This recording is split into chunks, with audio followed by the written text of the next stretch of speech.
6 days. Hundreds of searchers, helicopters, dogs, and nothing. When the official rescue commander looked at his team and said, "Pack it up, she's gone," every person on that mountain believed him. Every person except one. A quiet man standing at the back of the crowd, holding a crumpled search map, staring at a drainage basin nobody had dared enter on foot.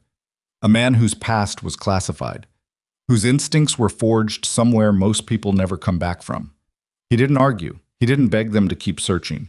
He simply waited until they all drove away. Then he walked in alone. If a story like this is exactly what you've been looking for, raw, human, and impossible to put down, subscribe to this channel right now and follow along until the very last word. Hit the like button so more people find us, and drop a comment telling me the city and country you're watching from. I want to see how far this story travels. Now, let's go back to that mountain. The command post had been a coffee-stained folding table under a canvas awning for 6 days, and by the time Thursday morning came, nobody was pretending anymore. Sergeant Dale Purcell of the Ironwood County Search and Rescue Division had run missing person operations for 21 years. He had found bodies in creek beds and found people alive in places that should have killed them. He had seen enough of both to know, usually within the first 48 hours, which way a search was going to go. This one had told him early. He just hadn't wanted to listen. He pulled the radio from his vest and pressed the button. "All teams, this is command. Begin extraction. We are standing down effective 0900. The silence that followed wasn't the stunned kind. It was the exhausted kind. The silence of people who had known this was coming and had kept moving anyway, because moving was the only way to avoid feeling it too soon. Around the clearing, volunteers began peeling off their reflective vests. State police officers folded maps that had been handled so many times the crease lines had gone soft.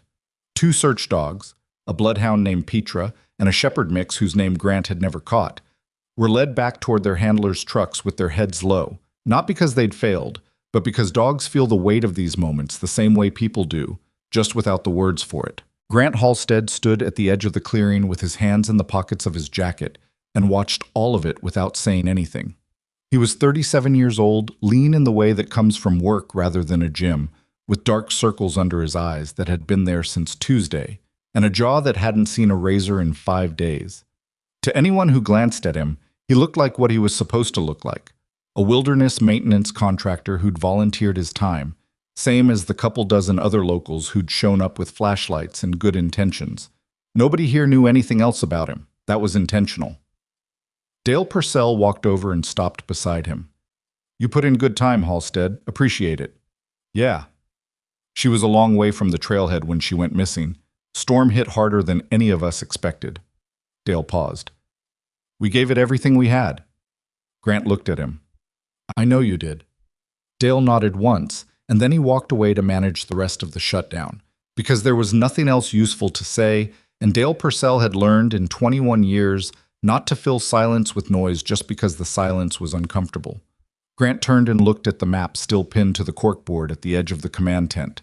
Someone had already started to take it down. One corner was unpinned and the edge curled inward, but it was still readable enough. He studied it carefully. Serena Whitlock, 30 years old, CEO of a mid-sized land development firm out of Ashburn called Whitlock Meridian Group.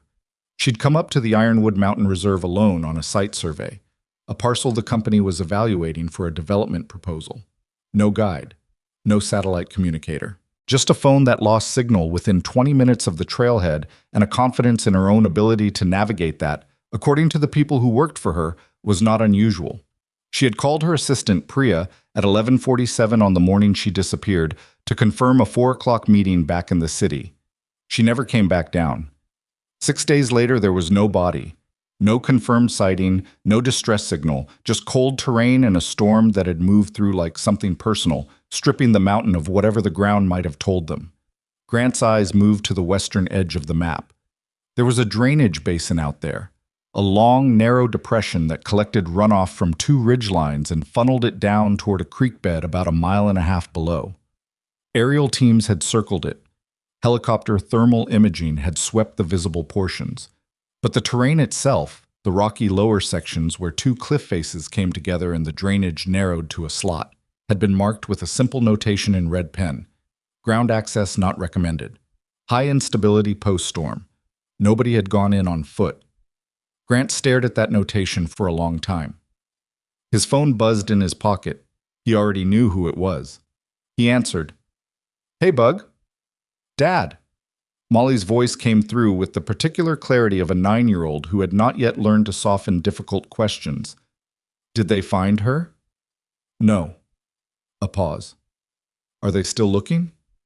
Grant exhaled slowly. "They're calling it off, packing up."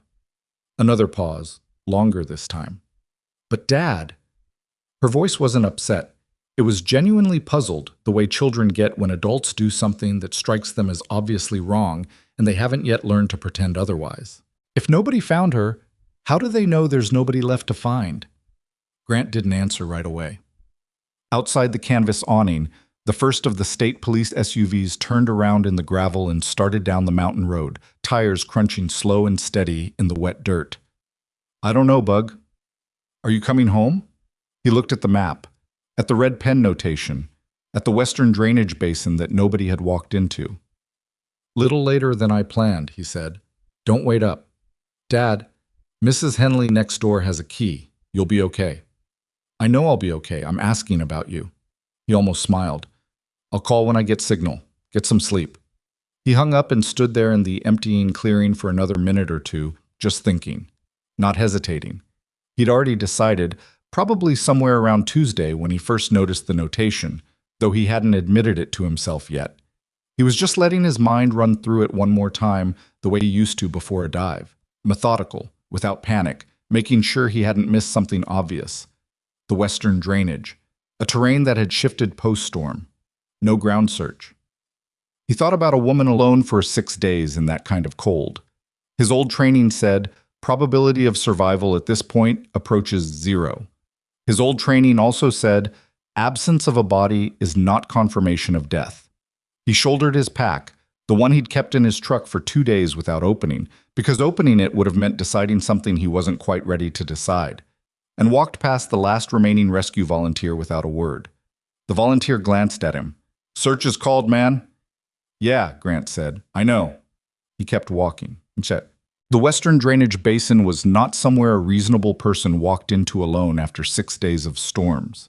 Grant had not always been a reasonable person, in the way that definition gets applied to men who spend years training their bodies and minds to operate in environments that would kill most people before they finished panicking. He had spent time in places whose coordinates he still couldn't say out loud. He had operated in conditions where the difference between alive and not came down to 3 seconds of clear thinking in total darkness. He was also a maintenance contractor who hadn't worked in that capacity in 9 years, who had a daughter waiting at home, and whose knees reminded him on cold mornings that he was 37, not 24. He thought about all of that as he moved through the first quarter-mile of terrain past the search perimeter. He kept walking anyway. The forest changed almost immediately past the marked boundary. The trees here were older and closer together, and the storm had thrown its full weight at them. Broken branches everywhere, some of them the size of small trees themselves, piled across the ground at odd angles like the aftermath of something violent. The soil was saturated. Every step sank slightly. Grant slowed his pace and changed the way he moved. There's a difference between walking through wilderness and reading it, and the difference is everything. Volunteers walk through. They cover ground. They look for a person. What Grant had been trained to do was something more like a conversation with the environment, noticing what it was saying rather than just moving through it. He looked at the drainage patterns in the soil. Water moved the way terrain let it, and the storm had moved a lot of water through here. But water also tells you what else moved. He crouched near a flat stone and studied the silt line on its surface. The watermark left when flooding recedes, slightly higher on the downhill side than expected. Something had altered the flow pattern. He moved farther in. A branch at eye level, snapped rather than bent. The break was old, several days, but the exposed wood underneath had the pale yellow of a clean break, not the gray-brown of rot or age. Something had hit it with enough force to snap it cleanly, moving uphill and to the right, at roughly the height of a person's shoulder. Grant filed that away and kept moving. The terrain steepened. The drainage narrowed. He could hear water somewhere below him. The creek, running high and fast from the storm runoff. The light was getting worse. He checked his watch, 4:53 in the afternoon. He had maybe an hour and 20 minutes of usable daylight. He moved faster, but not sloppily. Faster because it was necessary. Not sloppily because sloppily is how you twist an ankle on wet rock and then you're the second person who needs rescuing. He almost walked past it. A pine tree to his right, 40 feet ahead, big around as a telephone pole. He was already past it when something made him stop and look back. He stood still for a moment, just looking, and then he saw it. A strip of fabric. Deep green, nylon or something similar, caught on a broken stub of branch about 8 feet off the ground. It was small, maybe 3 inches wide, a foot long, but it hadn't been there before the storm because the stub it was caught on was a fresh break, pale wood still visible. Something had been moving uphill through here, at speed, and caught its jacket on a branch. Grant stood beneath the tree and looked up at the fabric for a long time. Then he looked ahead, up the drainage. He moved carefully now, scanning the ground rather than the horizon. 20 yards. 30. The terrain leveled briefly onto a small bench of rock, a flat shelf where the drainage paused before dropping again. The rock surface was mostly bare from the storm, scoured clean. Except 3 stones, palm-sized, roughly rounded, placed in a loose triangle on the flat surface. They were not where stones like that naturally sat. The ground around them was disturbed, faint scrape marks in the silt that had collected at the rock's edge. Somebody had picked those stones up and put them down deliberately. It was a marker. Grant felt something go very still inside him. Not excitement. He'd learned a long time ago that excitement in the field was just adrenaline spending itself where you needed it later. What he felt was something quieter than that. A kind of settling, the way a compass needle settles when it finds north. She was leaving a trail. He followed it. The drainage turned sharply left around a rock face and narrowed to a corridor barely wide enough for his shoulders. Grant moved through it sideways, pack scraping the stone, and came out the other side into a small hollow. A natural depression maybe 30 feet across, surrounded on 3 sides by rock walls that rose 8 or 10 feet before giving way to open slope again. The floor of the hollow was partly loose stone, partly packed earth. A large pine had fallen across the far edge, its root ball torn free, leaving a gap in the rock wall behind it. Grant crossed the hollow and crouched near the gap. It wasn't a gap. It was an opening, a fracture in the rock face, maybe 24 inches wide, 3 feet tall, that dropped away into darkness beyond the reach of the fading daylight. He switched on his headlamp and shone it inside. A narrow passage, descending. The walls were close, the ceiling dropped, but it opened again maybe 15 feet in. He could see the shadows shift differently further down, the way they do when a space expands. He looked up. The sky above the hollow was going dark at the edges, and the clouds coming from the northwest had the flat, heavy look of another storm building. His phone had no signal here. He checked twice, turning in a slow circle. Nothing. He thought about Molly. He thought about the marker stones, the torn fabric, the snapped branch. He thought about a 30-year-old woman alone in a mountain for 6 days, methodically leaving signs for someone she had no guarantee would ever come. She'd spent whatever she had left making sure her trail led somewhere. He crouched down, dropped his chin, and went in. The passage went down for about 40 feet before it leveled. Grant moved through it on his hands and knees for the first stretch, pack dragging behind him, headlamp throwing a pale circle against wet stone. The smell changed almost immediately once he was inside. The cold open air of the mountain replaced by something older and closer, mineral and damp, like the inside of a well. His breath misted in front of him. The walls were close enough that his shoulders brushed both sides when he turned to check behind him, which he did twice, not out of fear, but out of habit. You always know what's behind you. That had been drilled into him so many times in so many different places that it had stopped being a conscious thought and become something closer to reflex. The passage leveled and then widened, and he was able to get to his feet in a crouch, then fully upright, and he stood there for a moment, letting his eyes adjust and taking inventory of what his headlamp showed him. A chamber, roughly oval, maybe 30 feet at its longest point, 20 across. The ceiling varied, high enough to stand in the center, low and jagged at the edges where the rock had fractured and collapsed at some point in the past. The floor was a mix of flat stone and packed earth, with a thin skin of silt from water that had moved through here during the storm and then receded. There were two other passages leading out of the chamber, one to the left, narrow and dark, and one ahead and slightly downward, wider, with a faint draft coming through it that suggested it connected to something larger. Grant stood still and listened. Water, somewhere distant. His own breathing. The faint settling sounds that rock makes when temperature changes. Small ticks and creaks that mean nothing but sound, like everything in complete darkness. Nothing else. He swept his headlamp slowly around the chamber floor. The silt near the right-hand wall was disturbed, not randomly, the way water disturbs things, but in the concentrated, purposeful way that a person disturbs things when they've been sitting or lying in one spot for an extended period. He moved closer and crouched down. The impressions were subtle but readable. Someone had been here. Recently enough that the silt hadn't fully resettled. He straightened and looked around more carefully this time, not just for signs of presence, but for signs of survival. The things a person does when they're thinking clearly under extreme stress rather than just reacting to it. He found them one by one, and each one hit him differently. A small pile of pine branches stacked against the wall, not blown in, not fallen, deliberately broken and collected. The kind of arrangement someone makes for insulation when they know they need to stay warm on the ground. The branches were partially flattened, used. Against the wall above the pile, a small dark smear that might have been mud or might have been blood from a cut hand, impossible to tell without light better than his headlamp. 3 feet away, a flat rock with a shallow depression at its center that had been scraped clean, still holding a 1/4 inch of water. Rainwater. Someone had found a drip source, a seam in the ceiling where water collected and fell, and positioned a collection point. It was the kind of thinking that takes discipline when you're cold and scared and your body is spending every available resource on keeping itself warm. You have to override the part of your brain that just wants to curl up and stop making decisions. You have to keep solving problems even when solving problems is the last thing you have energy for. He found the food next, and that one stopped him cold.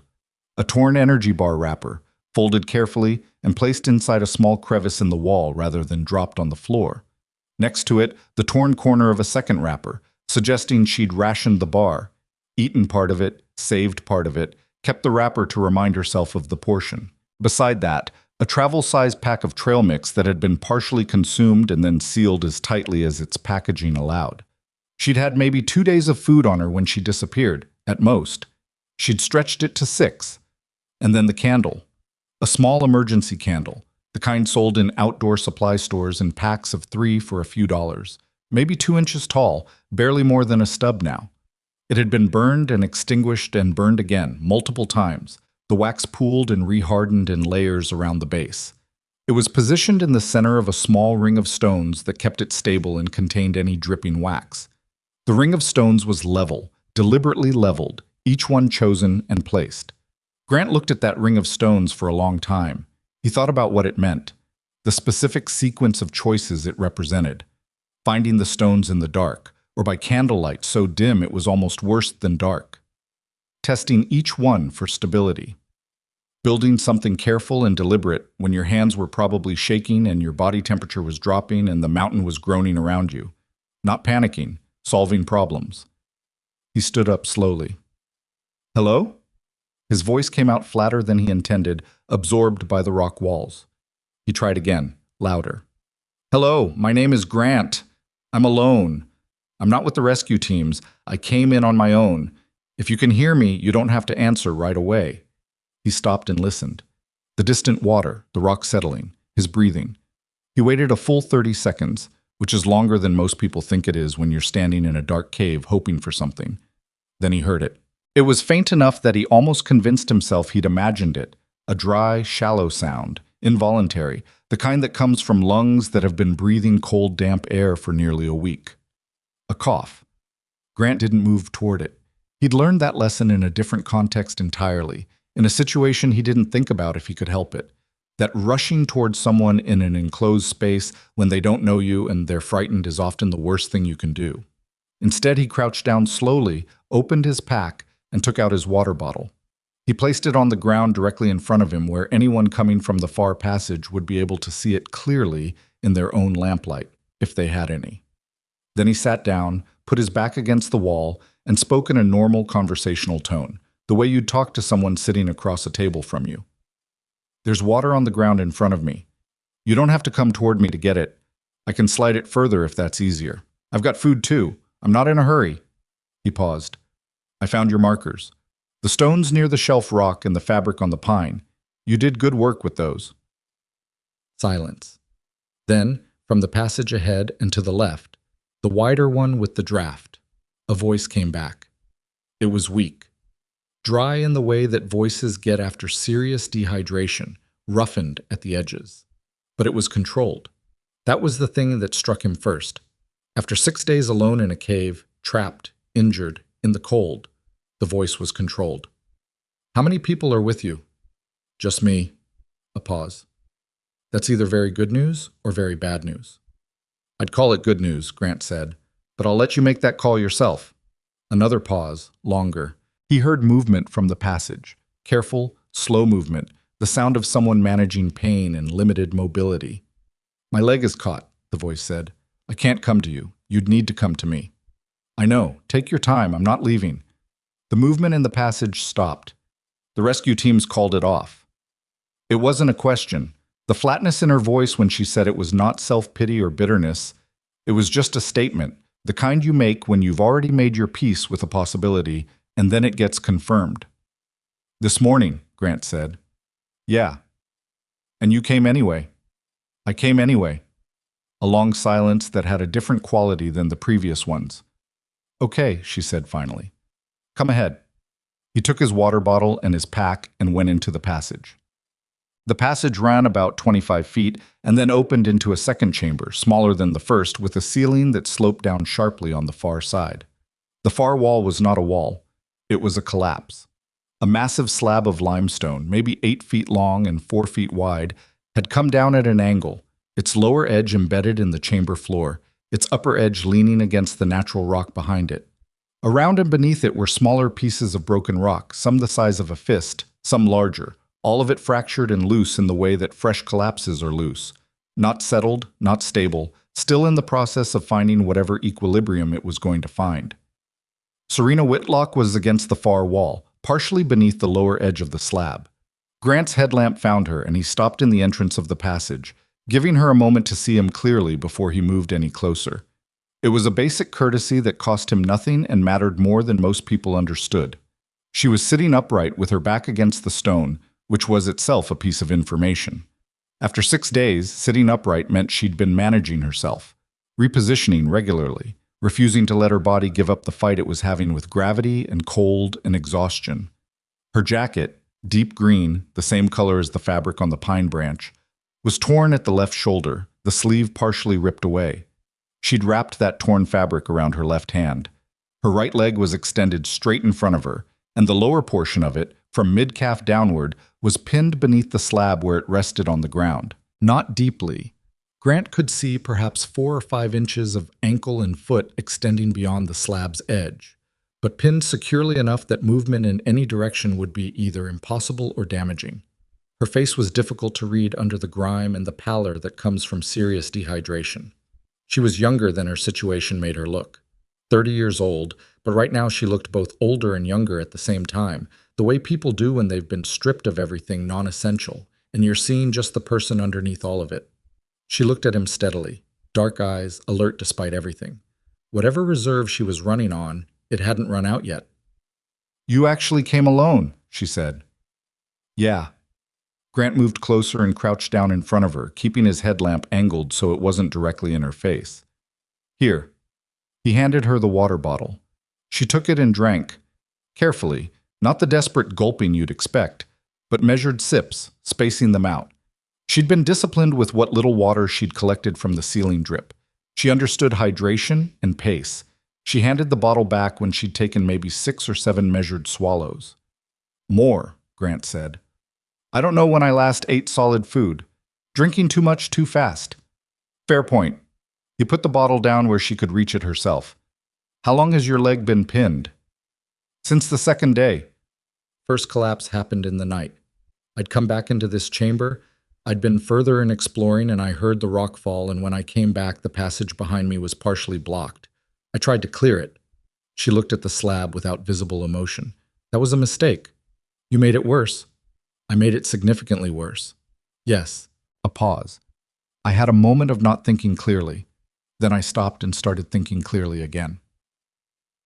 Grant looked at the slab. He studied it without touching anything. The angle of it, the weight distribution, the way the smaller stones around its base were arranged, and more importantly, what was sitting on top of it and above it. The ceiling above the collapse was fractured. He could see 3 separate cracks radiating out from the impact point, and where those cracks converged, a section of ceiling perhaps 2 feet across was hanging in a way that made something in his chest go tight and quiet. Has this shifted at all since it came down? 3 times that I could feel. The last time was, she considered. Yesterday afternoon, I think. I've lost some precision on time. Did anything fall? Small stuff, dust and fragments. She paused. It made a sound before it shifted, a kind of grinding, lower frequency than you'd expect. Grant nodded slowly. He was still looking at the ceiling. You have training, Serena said. It wasn't a question. Some. Military? He looked at her. Why? The way you came in, spoke before you moved, checked the ceiling before you checked me. She studied him with those dark, alert eyes. Also, you came alone into an unstable cave system after the official search was called off. Civilians don't typically do that. Some do. Not like this. A pause. I'm not complaining. I'm just trying to understand the situation I'm in. Grant looked back at the slab. He put his hand flat against the rock face beside it, not touching the slab itself, and held it there for several seconds. What are you feeling for? She asked. Vibration? Movement. He held his hand there another few seconds, then withdrew it. The storm that's coming in tonight is going to hit the ridge above us hard. When water volume increases in the rock above, it changes the pressure on fractured sections. Serena was quiet for a moment. Meaning this could get worse. Yeah. How much worse? He looked at her directly. She had the look of someone who wanted the actual answer, not the managed version of it. He'd worked with people like that, and he'd worked with people who needed the managed version, and he'd learned over time to tell the difference reasonably quickly. Enough that pulling you free right now without the right equipment would be the wrong call, he said. That slab is load-bearing. You pull it without controlling what's above, you're looking at a secondary collapse. She absorbed that. Didn't flinch, didn't argue. So what are you thinking? I'm thinking I need to get to high enough ground to send a message. Get a technical rescue team in here with stabilization equipment. He looked at the passage behind him. Which means I need to go back out. The chamber was quiet for a moment. The distant water sound filled it. And leave me here, Serena said, and come back. Grant. She said his name the way someone says a name when they've made the decision to be direct. How far out do you need to go to get signal? I'm not sure. The drainage blocked everything. I'd need to get above the ridgeline, or close to it. In a storm. In whatever the storm turns into, yeah. She looked at him for a long moment. There was something working behind her eyes. Not fear, or not just fear. She was running numbers, calculating. If you go out and something happens to you, she said carefully, nobody else knows where I am. The markers I left. Those would have to be found by someone looking in exactly the right place, which the rescue teams already decided wasn't worth doing. That's right. So you going out is also a risk. Yes. And staying here is also a risk. Yes. She exhaled slowly through her nose. Then she looked up at the fractured ceiling, and Grant watched her look at it the way she must have looked at it 100 times over the past 4 days, taking inventory of it, measuring it, making peace with its possibilities. You came alone into this drainage because you noticed something everyone else missed, she said, still looking at the ceiling. What was it? The western basin wasn't searched on foot. The notation on the map said terrain too unstable. And that didn't stop you. No. Why not? Grant thought about it for a second before answering, not because he didn't know, but because he wanted to say it accurately. Because unstable terrain doesn't mean nobody's in it. It just means it's harder to get to. Serena lowered her gaze from the ceiling and looked at him.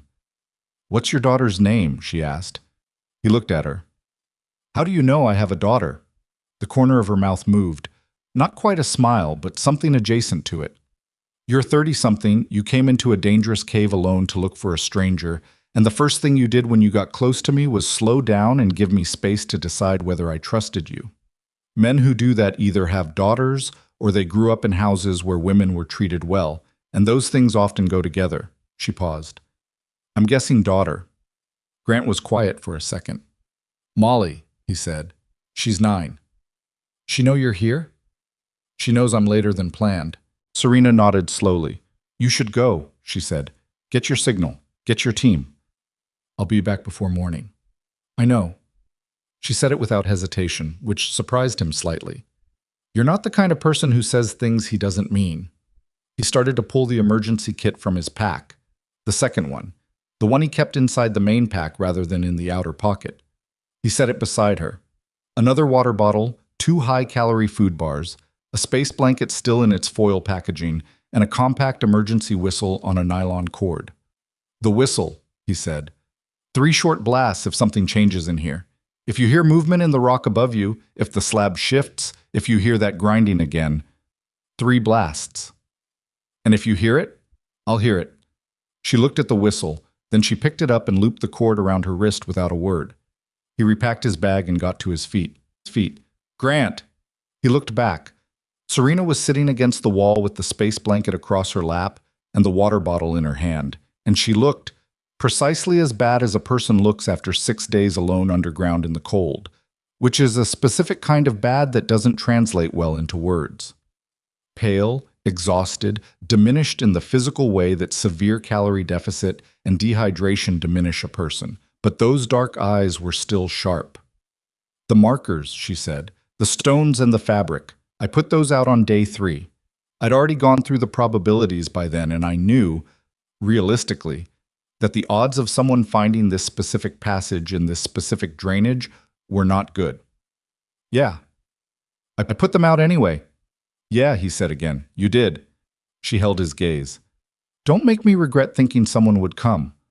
There was nothing else useful to say to that, so he didn't try. He turned and went back through the passage. The first thing he noticed when he came back out through the fracture in the rock face was that the sky was darker than it should have been for the time. The cloud cover from the northwest had moved faster than expected, and the light that remained had gone flat and gray, the particular gray that comes in the hour before serious rain rather than the ordinary gray of evening. He checked his watch. 6:41, he had maybe 30 minutes of workable light, and then it was going to be headlamp and whatever the storm allowed him. He crossed the hollow and went back through the rock corridor, moving at a pace that his knees were going to protest tomorrow, if there was a tomorrow to protest in, and came out the other side onto the drainage shelf where the 3 marker stones were still arranged precisely as Serena had placed them. He looked at them briefly as he passed. 3 stones. Placed by a woman who knew the odds and placed them anyway. He kept moving uphill. The terrain above the drainage got progressively worse in the way that terrain gets worse when a storm has moved through a slope that was already unstable, surface rock loose and uncertain underfoot, the soil between them saturated enough that each step required a conscious decision about weight distribution. He took his time because taking his time was faster than falling. He checked his phone every 100 yards or so, holding it up and turning in a slow circle, watching for the signal indicator to change. Nothing. Nothing. Nothing. His breath was working hard by the time he got above the drainage proper and onto the open slope above, and the first drops of rain came in while he was still climbing, light, scattered, the advanced scouts of something heavier moving in behind them. He climbed. The slope steepened. The rain picked up. He found a secondary ridgeline above the hollow, a long spine of rock running roughly east-west, that gave him 10 feet of elevation above the surrounding terrain and a partial clear line to the south, away from the worst of the incoming storm. He pulled out his phone and held it up. 1 bar. It appeared, disappeared, appeared again. He composed the message with his thumb, fast and simple. Missing subject alive. Western drainage. Underground rockfall. Technical rescue required. Follow my markers from abandoned command post. Grid west edge. He hit send. Watched the screen. Sending. The bar disappeared. He stayed completely still, not moving, phone extended, rain coming steadily now, running off the brim of his cap and dripping from his jacket cuffs. Sending. He thought about Serena against the stone wall with the space blanket across her lap and the whistle on her wrist, listening to a ceiling that was one bad night away from shifting again. He thought about Molly asleep at home, or not asleep probably, because Molly did not sleep well when she was worried about something, and she was almost certainly worried about something. Sending, then delivered. He stared at the word for a second. Then he pocketed the phone and stood on the ridge in the rain, figuring out what to do next. The logical move, the safe move, the move that any reasonable person would recognize as correct, was to stay near the ridgeline where he'd gotten signal and wait for the rescue team to arrive. He'd found the subject. He'd sent the location. His job, by any conventional measurement, was done. He stood there for maybe 20 seconds thinking about this. Then he thought about 3 blasts on a small emergency whistle deep inside a mountain with nobody to hear them.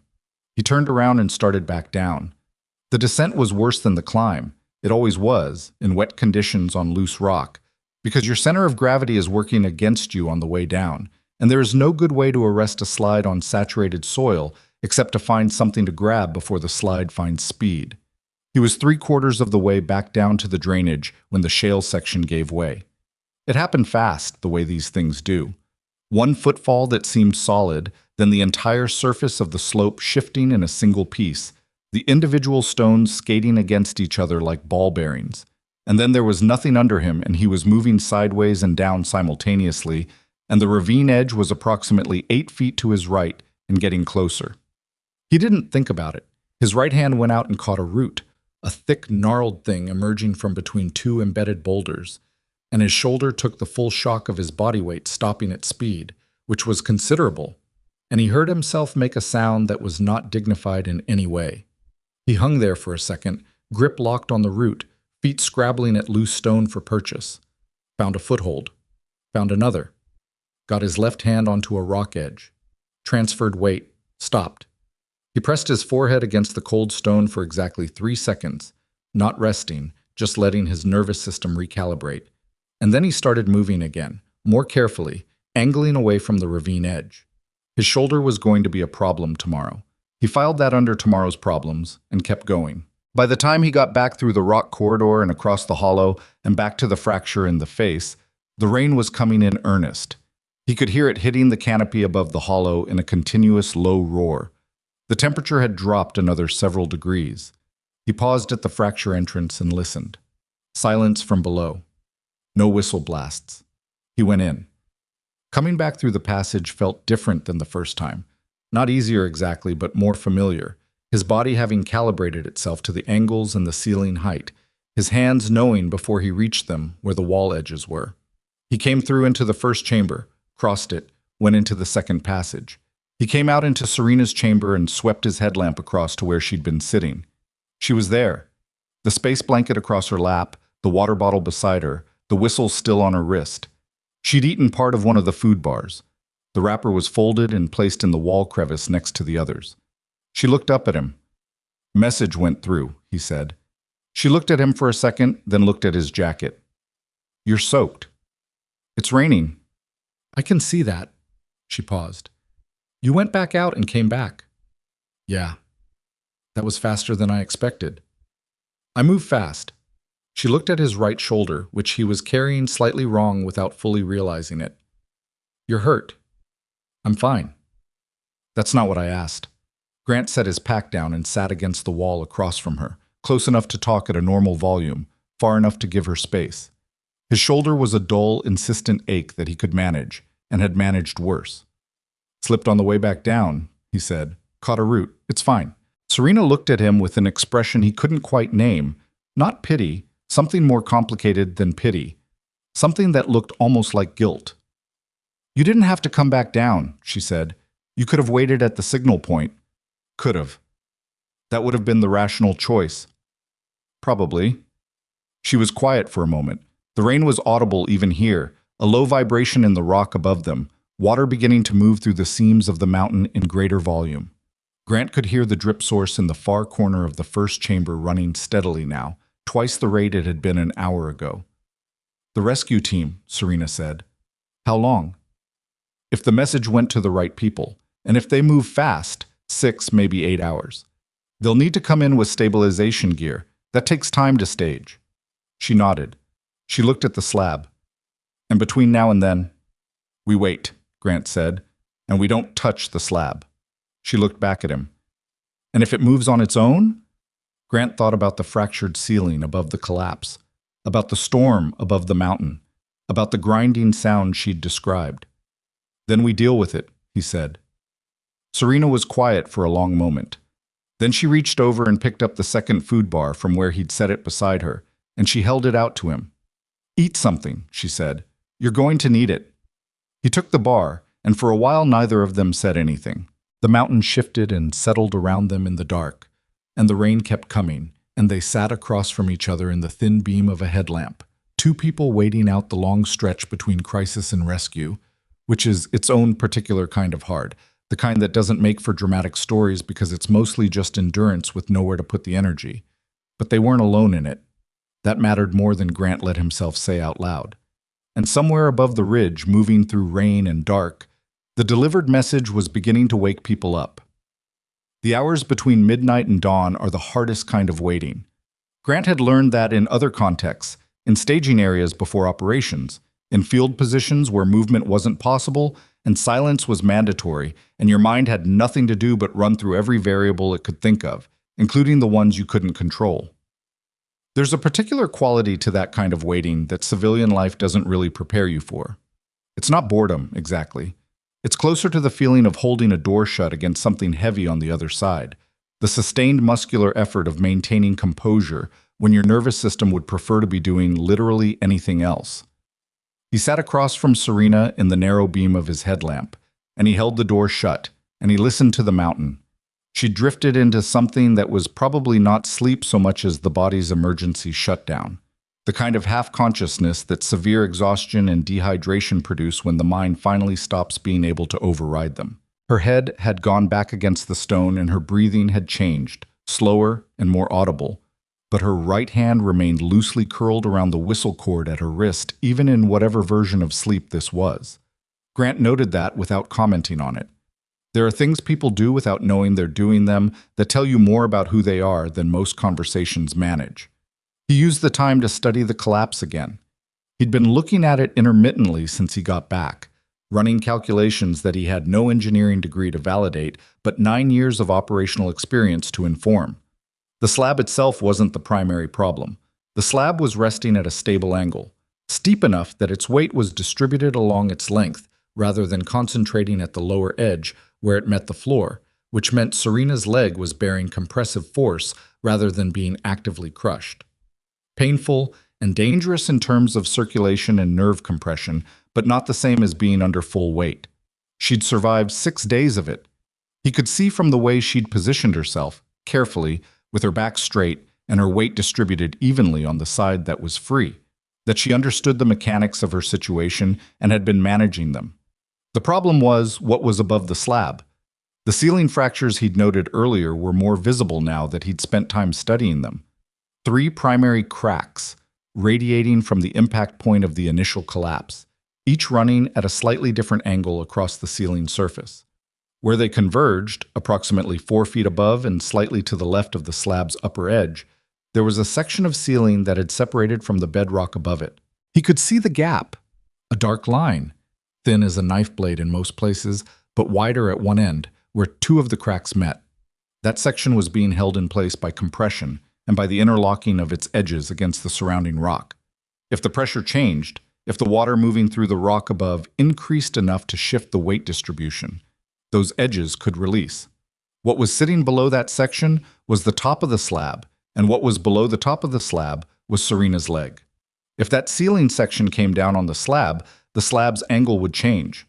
The lower edge would drive into the floor. The compressive force would become something else entirely. Grant put his hand flat against the chamber wall and felt for vibration. The rain was transmitting through the rock now. A faint, continuous tremor, irregular, corresponding to the pulse of water moving through the system above them.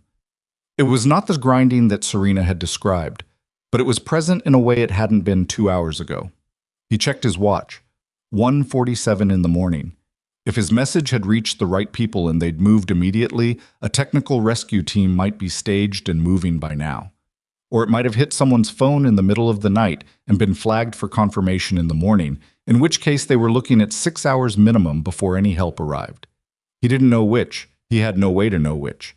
He switched his headlamp to its lowest setting to preserve the battery and sat in the near dark and thought about probabilities, which is a thing you do when you can't do anything else, even though it doesn't help, and you know it doesn't help. Then Serena's voice came out of the dimness, and it was clearer than he expected.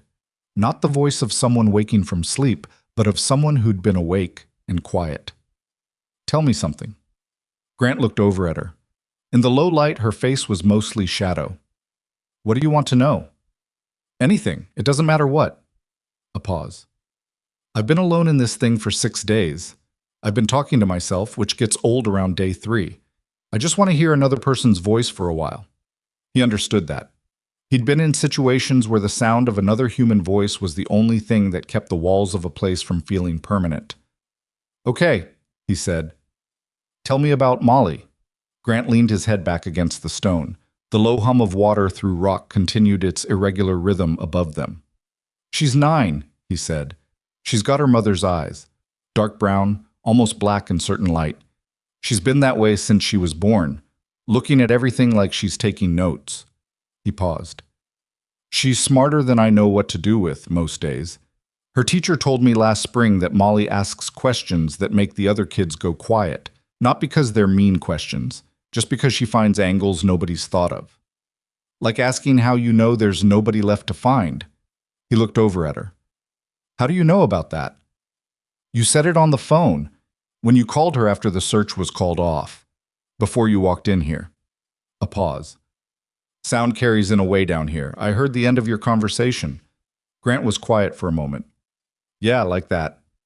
"Where's her mother?" He didn't answer right away, not because he minded the question exactly, but because there wasn't a short answer that was also an honest one. "She left," he said finally. "When Molly was 4, it wasn't a bad person situation. She just couldn't do it anymore.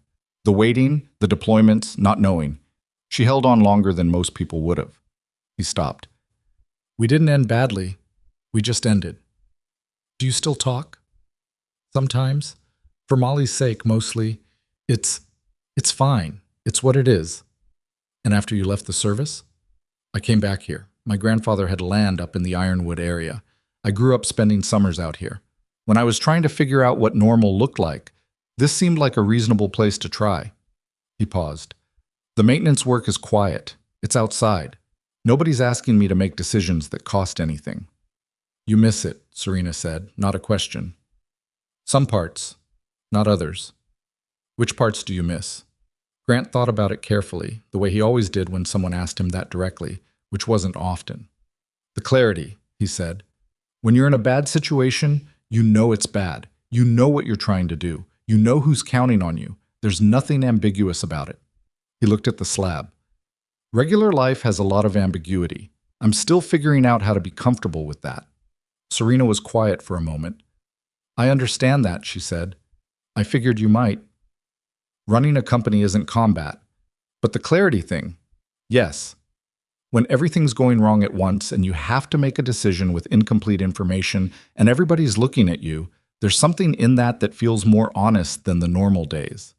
The normal days where you're just managing and networking and performing competence for people who need you to seem certain even when you're not." She shifted slightly, a careful movement, adjusting her position without disturbing the slab. "I'm better at the crisis than the normal. I've known that about myself for a while. I'm not sure it's a compliment." "It's not a compliment or an insult. It's just a tool. How you use it is the part that counts." She looked at him in the low light. "Did someone tell you that?" "My commanding officer, about 17 different times." "Sounds like a smart man." "She, actually." Serena made a small sound that was something between surprise and amusement. "Good." They were quiet for a while after that. The rain continued its muffled percussion against the mountain above them. Grant switched his headlamp back to full brightness and checked the ceiling fractures again, then the base of the slab, then the chamber walls. He did this on a rough rotation every 15 or 20 minutes, not because he expected to be able to do anything about what he observed, but because watching was better than not watching and gave him something concrete to do with his attention. At some point around 3 in the morning, Serena said, "Can I ask you something that might be personal?" "You've been asking personal questions for 2 hours. More personal than that. Go ahead." "Why did you actually come in here? And I don't want the version where it's about tracking skills or noticing the drainage wasn't searched. That's the what. I want the why." Grant looked at the slab for a moment before answering. "My daughter asked me how we know there's nobody left to find," he said. "And the honest answer was we don't. We just decided to act like we did because the alternative was harder." He paused. "I've been on the wrong side of that decision before. Somebody decided to stop looking. They had good reasons. They probably weren't wrong, statistically. But I was the one on the other side of it, and I know what that feels like." He stopped again. "I wasn't going to be the person who made that call if I hadn't actually verified it." Serena was very still for a moment. "You were missing once," she said. "Not a question this time either. Operational context, not something I can talk about in detail. But somebody came back for you." He didn't answer, which was itself an answer. "Okay," she said quietly. "Okay. I understand." A silence settled between them after that, not uncomfortable, the kind that comes after something has been said that covers enough ground that neither person needs to fill it immediately. Grant listened to the mountain. Serena was still. The headlamp made a small, warm circle in the dark of the chamber. Then, at 3:22 by Grant's watch, the grinding sound started. It was exactly as she'd described, lower frequency than you expected. A bass vibration felt as much in the chest as heard with the ears, coming from somewhere above the ceiling and to the left of the collapse. It wasn't loud. That almost made it worse. Loud things feel like events. This felt like the mountain thinking. Grant was on his feet before it fully registered. "Don't move," he said. Calm, clear, no elevation in his voice at all. Serena had gone rigid. Her hand closed hard on the whistle cord, but she didn't blow it. She was watching the ceiling. Grant watched it too. He stood perfectly still, head tilted slightly, reading the sound the way he'd learned to read sounds in environments where the sounds told you things that mattered. The grinding continued for 4 seconds, 5, 6. Then a sound like a single heavy knock. One impact, not a series, from somewhere deep in the rock above and to the left. Then silence. Then a trickle of fine dust and small fragments came down from the convergence point of the ceiling cracks, pattering across the top of the slab and onto the floor beside it. Then nothing. Grant stayed on his feet, completely still, for another full 30 seconds. The grinding didn't resume. He exhaled. "It held," he said. Serena let out a breath that she'd been holding in one long, slow stream. "For now." "For now," he agreed. He sat back down, not because he felt like sitting, but because staying on his feet for the next 3 or 4 hours wasn't sustainable. That was the stressed section releasing some pressure. It's not necessarily worse than before. It might actually be better. Small release is better than a large one. "You believe that, or you're saying it because it's helpful to say?" "Both," he said. "They're not mutually exclusive." She made that sound again, the one that was almost a laugh, dry and brief. "Fair." He looked at the dust still settling on the slab's surface, at the floor, at the ceiling. Then he looked at Serena. "How's the leg?" "It's been better." She said it without drama. "The last 2 days have been... There's intermittent loss of feeling, which in some ways is easier than when there's full feeling." Grant knew what she wasn't saying. Nerve compression at that level, sustained for nearly 5 days, was a real and serious problem. The longer the slab sat, the greater the risk of lasting damage. Technical rescue with proper lifting equipment was not just preferable, it was necessary, and it needed to happen soon. "Talk to me about your company," he said. She looked at him. "Why?" "Because I want you thinking about the next 6 months, not the next 6 minutes." A pause. Then something shifted in her expression. Not quite a smile, but a recognition of the tactic and an acceptance of it. "Whitlock Meridian Group," she said. "We do land acquisition and development consulting. We're not the builders. We're the people who figure out whether a piece of land is viable and how to position it before the builders come in." She paused. "I started it when I was 26. I had 2 employees and an office above a hardware store in Mill Haven. How many now? 83, as of last quarter. Offices in 3 cities. She stopped. My director of operations has been running everything for the past 6 days. He's capable. He's been waiting for me to give him more responsibility anyway. A pause. He's probably doing fine. That bother you? She considered that honestly. A little, which I know is absurd. It's not absurd. You built the thing. It's yours. I tell my team all the time that a company that depends entirely on one person isn't a company. It's a personality cult. A beat. I apparently have some trouble taking my own advice. Most people do. Do you? Grant thought about that. I tell Molly that asking for help isn't the same as being weak. Then I came into this drainage alone without telling anyone where I was going. Serena made the almost laugh sound again, and this time it lasted a half-second longer. We're both terrible, she said. Probably. The rain continued above them, muffled but present, a constant reminder of the weather system pushing across the ridge. Grant monitored the drip rate in the first chamber. He could hear it from where he sat, and it had increased again in the hour since he'd returned, which told him the storm was intensifying. The fractured rock above them was saturating. Water seeks the path of least resistance, and in a fractured system, those paths multiply as the water volume increases. He did not share this analysis with Serena because it wasn't actionable and it wasn't going to help anyone. Instead, he said, "Tell me about the survey. Why were you up here alone?" The parcel we're evaluating runs along the western edge of the reserve boundary. There's a question about water rights and drainage patterns, whether a development in that area would affect the creek system downstream. She paused. I wanted to see it myself before the hydrologist's report came in. I wanted to have my own read on the terrain before someone else told me what to think about it. You do that a lot? Go firsthand instead of waiting for the report? Always. It's one of the things that drove my board crazy for the first 2 years. She shifted carefully, wincing once in a way she tried not to let show. They wanted me to manage from the office, to make decisions based on data and delegation, that's the correct approach, in most respects. But there are things you only understand about a piece of land when you're standing on it. You can look at a topographic map for hours and miss what a 5-minute walk through the terrain tells you. That's true of a lot of things. Yes. She looked at him. It's why you walked into this drainage instead of accepting the aerial search assessment. He didn't say anything to that. I'm not criticizing the aerial teams, she said. I want to be clear about that. They did what they could. The storm complicated everything. I understand that. She paused. But there's a version of this where the assessment was wrong because nobody had actually stood in this terrain and looked at it on foot. That's the version that happened, Grant said. Yes. Another silence. Longer. Grant did his rotation. Ceiling, slab base, walls. Everything unchanged. The grinding did not return.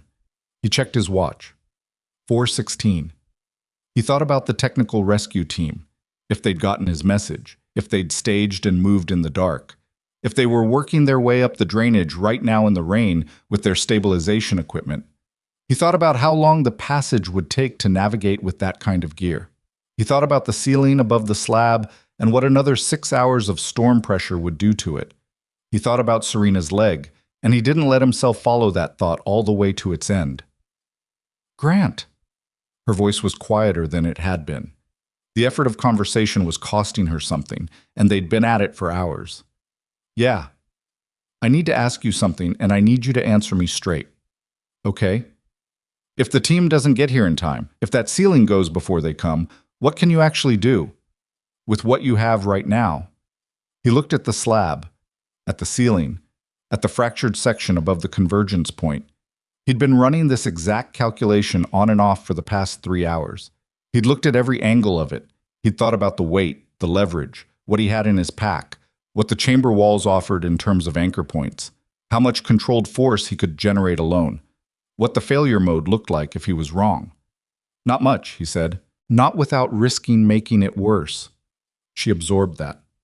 Okay. But the team is coming. You're sure? I sent the message. It delivered. Someone has it.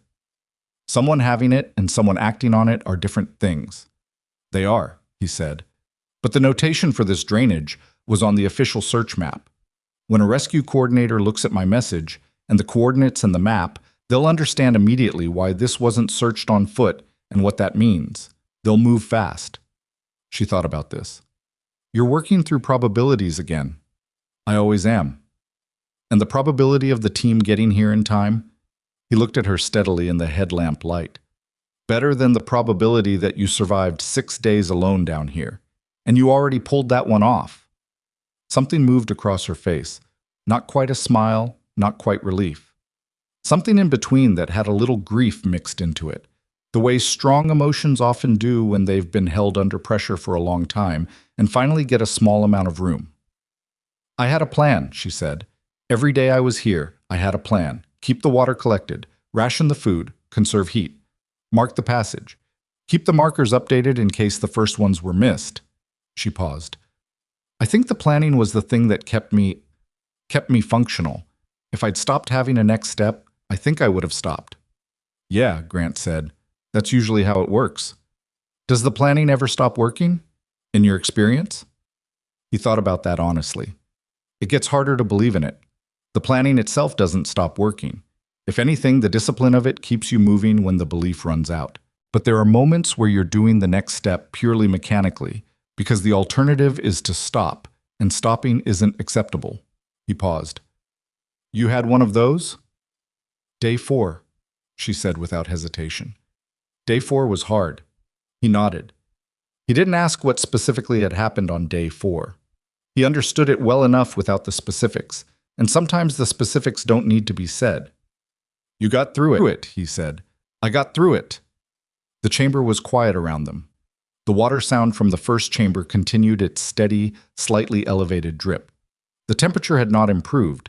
If anything, with the increased water movement through the rock above them, it had gone slightly colder, the stone walls leaching heat in the relentless, patient way that stone does. Grant took his jacket off and held it out. Don't, Serena said immediately. You're colder than I am. I've been moving. I have the space blanket. The space blanket is on your lap, not around your shoulders, and your core temperature has been dropping for 6 days. Take the jacket. She looked at it for a moment with the expression of someone who has spent a long time being the person who provides things and has difficulty being the one who receives them.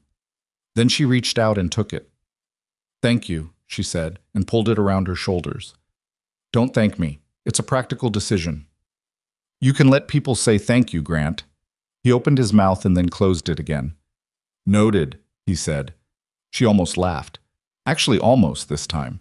Enough that he saw it reach her eyes before the exhaustion pulled it back.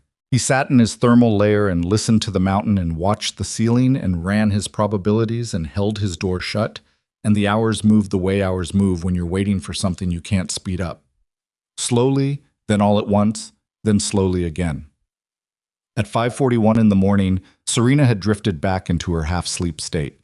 Grant was on his feet doing a close inspection of the slab's base, crouching, checking each point where stone met floor, looking for any change in the contact pattern, when he heard it. From the first chamber. Faint, then clearer. Voices. He crossed the chamber in 4 steps and went into the connecting passage and came out into the first chamber and stood still and listened. From above, through the fracture in the rock face, muffled by distance and stone, but unmistakably human. More than one voice. The specific back-and-forth cadence of a team coordinating movement. And then, cutting through the rain noise and the rock and the distance, a sound that made something in his chest release a tension he hadn't fully realized he was holding. A radio crackle. He turned around and went back into Serena's chamber. She was awake, her eyes open, her head up, that sharp alertness back in her face. I heard something, she said. It's them, Grant said.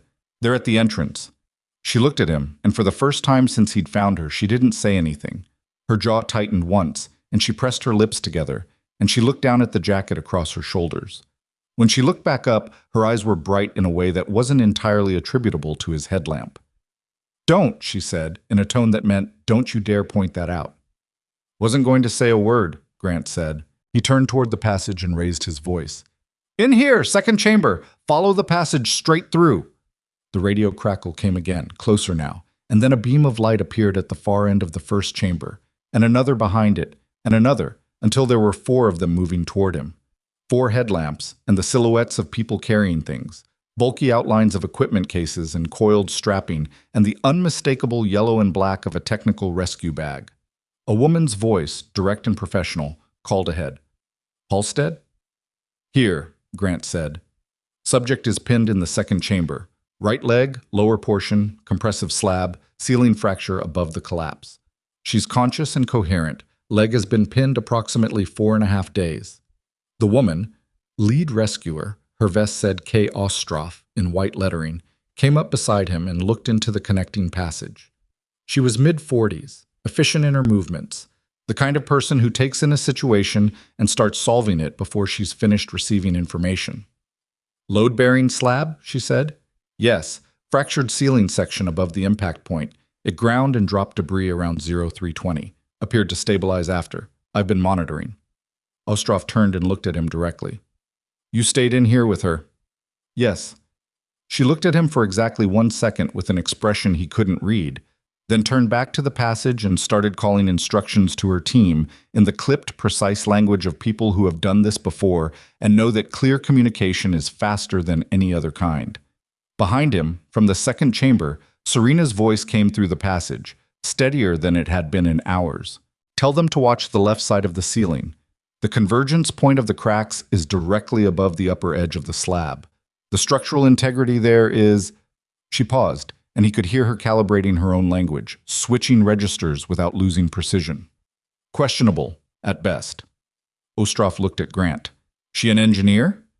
"Land development consultant," Grant said. "She's been studying that ceiling for 4 days." Ostroff nodded once, the nod of someone who knows how to take useful information from wherever it comes. "Tell her we've got it," she said. "Tell her she can stop managing this now."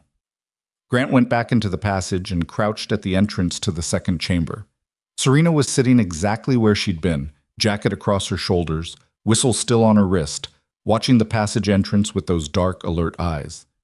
"They're here," he said. "Team of 4, technical gear, lead rescuer named Ostroff. She's good." He paused. "They've got it from here." Serena looked at him. Then she looked down at the whistle on her wrist. She didn't take it off. 4.5 days, she said quietly. "I was down here 4.5 days before you came." "Yeah. If you hadn't—" "But I did," he said. "Don't run the other version." She looked at him steadily. "I run every version. It's how I'm built." "Then run this one more than the others." He held her gaze. "The one where you put the markers out and somebody followed them." In the first chamber, Ostroff's team was moving equipment through the fracture entrance. He could hear the controlled efficiency of it. No wasted motion, no unnecessary noise, just the systematic work of people who were good at a hard thing and knew it. Serena looked at the jacket around her shoulders. Then she looked at Grant. "You're going to want this back," she said. "Keep it for now."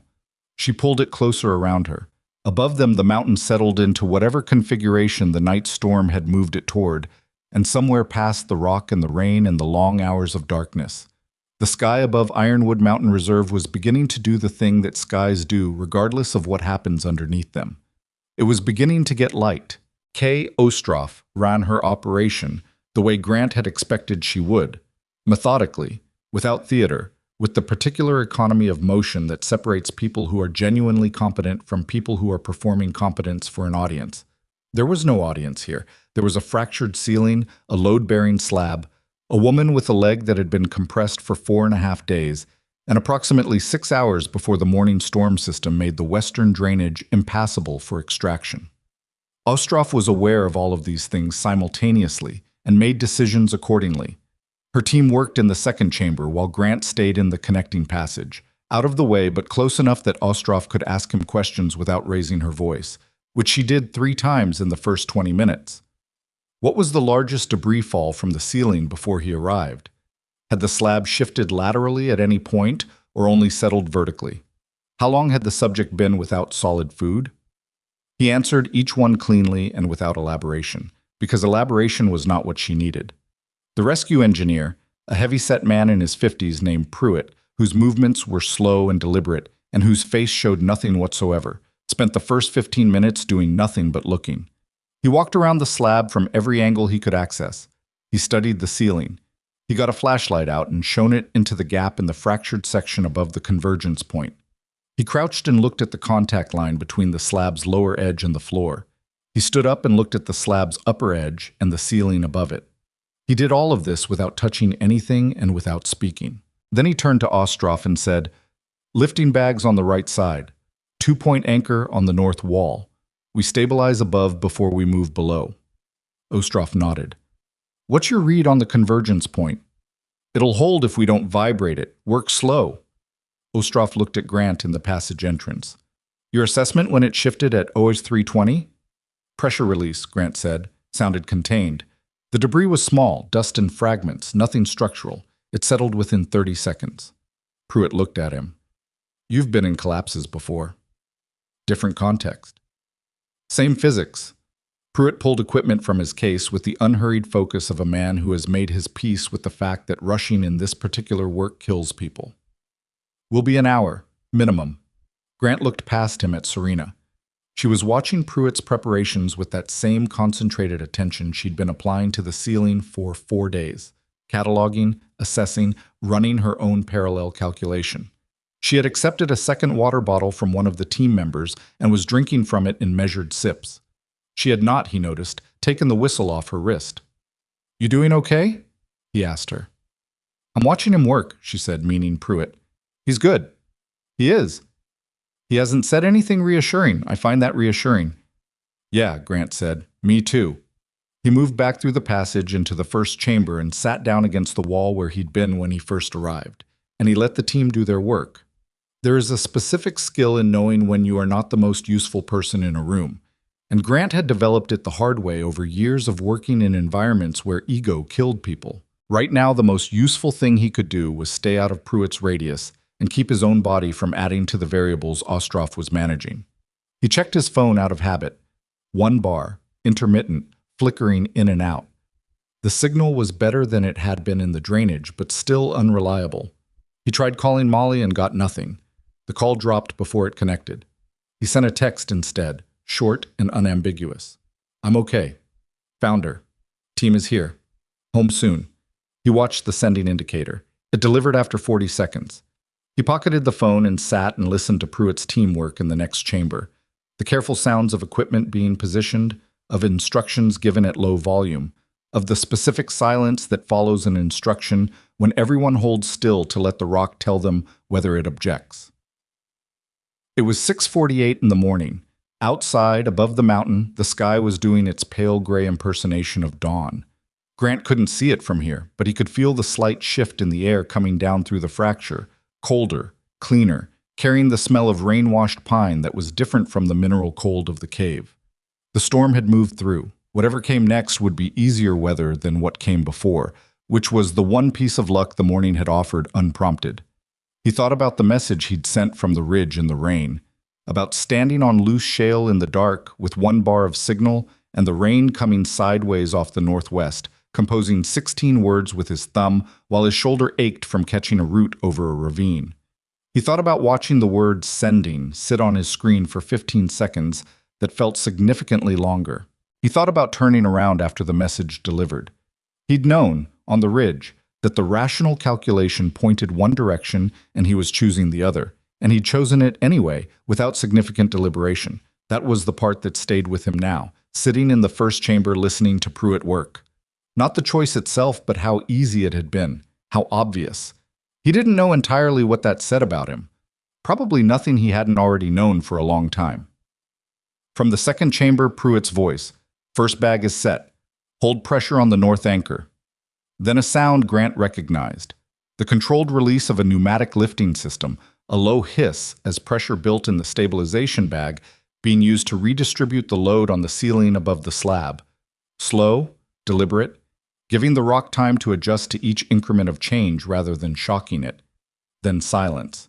Then Pruitt again. "Good. Hold." Then more silence. Grant breathed. At 7:22, Ostroff appeared in the passage entrance. "We're ready to move the slab," she said. "I need you to come in." He got to his feet without asking why. In the second chamber, the setup had transformed the space in ways that made it feel simultaneously more controlled and more precarious. Which was accurate. because the intervention required making the situation temporarily worse in order to make it permanently better. Two bright work lights on collapsible stands flooded the chamber with white light that showed everything the headlamps had softened. Bright yellow lifting bags were positioned at the right side of the slab, inflated to a working pressure that had raised the slab's right edge approximately 2 inches. A webbing anchor system ran from bolts drilled into the north wall to a rigging point at the slab's upper end, preventing it from sliding forward during extraction. Pruitt was crouched at the slab's base with a device Grant recognized as a hydraulic spreader, the kind of tool used to create controlled separation between two surfaces. Serena was watching all of it, with the particular stillness of someone who has decided that the best thing they can do in this moment is not add to the complexity of what's happening around them. "I need you beside her," Ostroff said to Grant. "When the slab lifts, the team will move the leg out. There's going to be sensation, potentially significant. I need someone she knows keeping her still. Involuntary movement at the wrong moment." "I understand," Grant said. He moved past the equipment and crouched beside Serena, close enough that his shoulder was against the wall next to hers. She looked at him. "They're going to lift it," he said. "I heard." Her voice was even. "How bad is the sensation going to be?" "Circulation returning to a compressed limb." He paused, deciding how honest to be, and decided all the way honest because she'd established early on that she wanted that. "It's bad. It's temporary." She absorbed that. "Okay. You're going to want to move. Don't." "I understand." "I know you do. I'm saying it anyway." She looked at him. "Grant." "Yeah. I want you to know that when this is over, I'm going to go back to being the kind of person who doesn't require anyone to sit next to her and tell her not to move." "I know. I'm just currently not that person, and I want it noted that I'm aware of the difference." "Noted," he said. "It doesn't change anything." She looked forward at the equipment and the team and took a long, slow breath. Pruitt looked at Ostroff. Ostroff looked at Grant. Grant put his hand flat on Serena's forearm, not gripping, just present, a point of reference she could feel without it restraining her. "Ready," he said. Pruitt worked the hydraulic spreader. The pressure built in the lifting bags incrementally. Grant could see the slab's surface shift by millimeters, could hear the groan of rock adjusting to a new pressure gradient. Then the lower edge of the slab came up. Not much. 3 inches, maybe 4, but 3 inches was enough. Ostroff's second team member, young, calm, had barely spoken the entire time, slid a flat rescue board along the floor, and the third team member guided Serena's leg onto it with hands that were practiced and careful and fast. Fast because fast was necessary once the lift was committed. The whistle fell from Serena's wrist to the floor. The sensation hit. Grant felt her arm go rigid under his hand. She made a sound, short, involuntary, the kind of sound that comes from pain that overrides the part of the brain managing dignity, the purely physical kind that people make whether they intend to or not. He felt her whole body want to pull away and felt it stop, because she stopped it. The same discipline that had kept her rational for 6 days working in the same direction one more time. "Still," Grant said, quiet, not a command. Her jaw was clenched so hard he could see the muscle working. "Still," he said again. She held. The rescue board came clear of the slab. Pruitt released the spreader pressure in controlled increments, letting the slab settle back to its original position. The lift bags deflated. The rigging held. The ceiling above the convergence point did not move. Ostroff said, "Clear," and the second team member began an immediate assessment of the leg, checking circulation, checking skin integrity, checking sensation response with practiced, professional speed. Serena's breathing was audible and controlled and expensive sounding, the kind of breathing that costs something. Grant didn't move his hand from her arm until she took a long breath and the rigidity went out of her shoulders. "Okay," she said, mostly to herself. "Yeah," he said.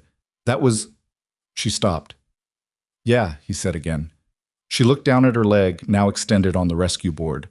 The lower portion of it, the ankle and foot, was a disturbing color, the pale gray-purple of compromised circulation and visibly swollen.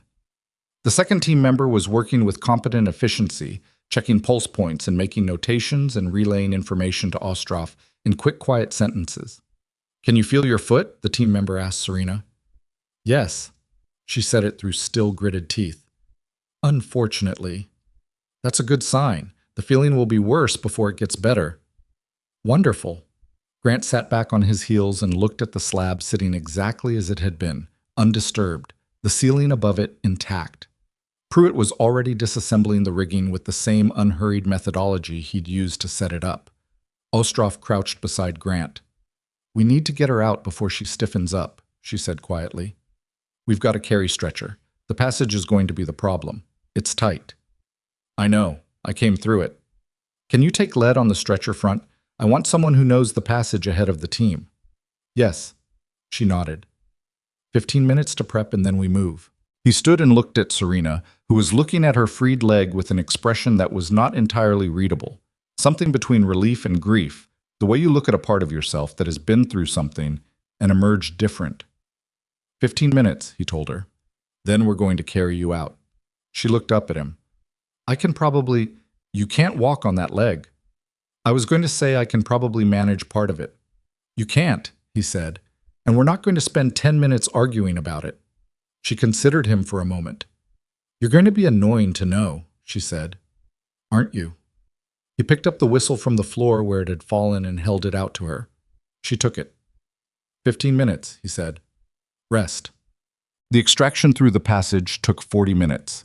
There is no dignified way to carry a person on a rescue stretcher through a 25-foot passage that requires a crouch in places and a full squeeze in others, and Ostroff's team did not pretend otherwise.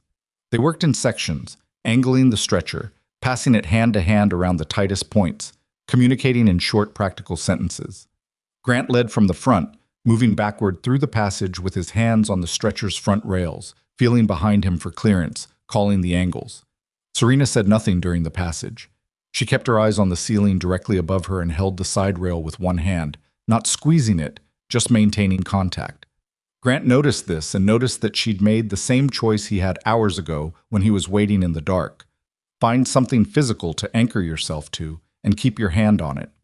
They came through into the first chamber and then through the fracture in the rock face and out into the hollow, and the air that hit them when they cleared the entrance was cold and clean and smelled of wet pine and rain-soaked soil and the particular freshness of a morning that has just come through weather.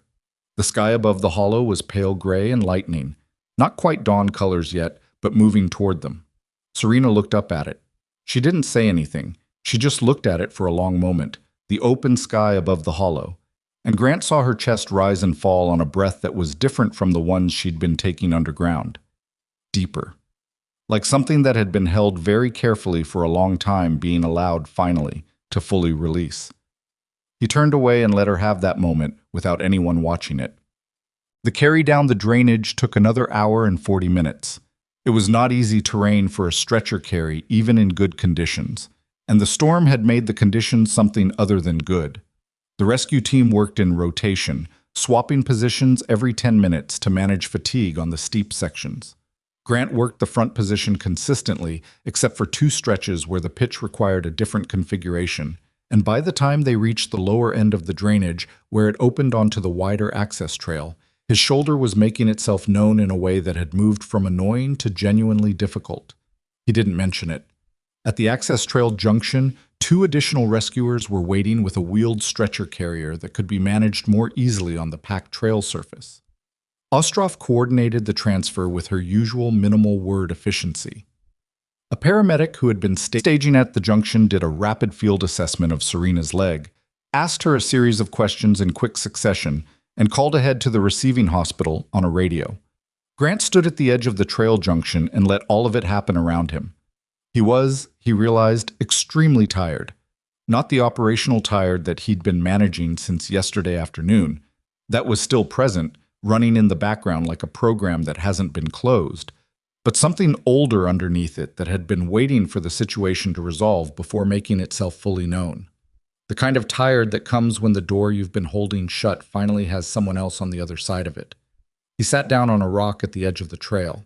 A few minutes later, he heard the stretcher carrier stopping nearby, and Ostroff's voice telling the team to take 5. Serena's voice, slightly stronger than it had been underground, but still rough at the edges. "Grant." He got up and walked over. She was on the wheeled carrier, the space blanket still across her shoulders on top of his jacket, Her freed leg elevated and rapped.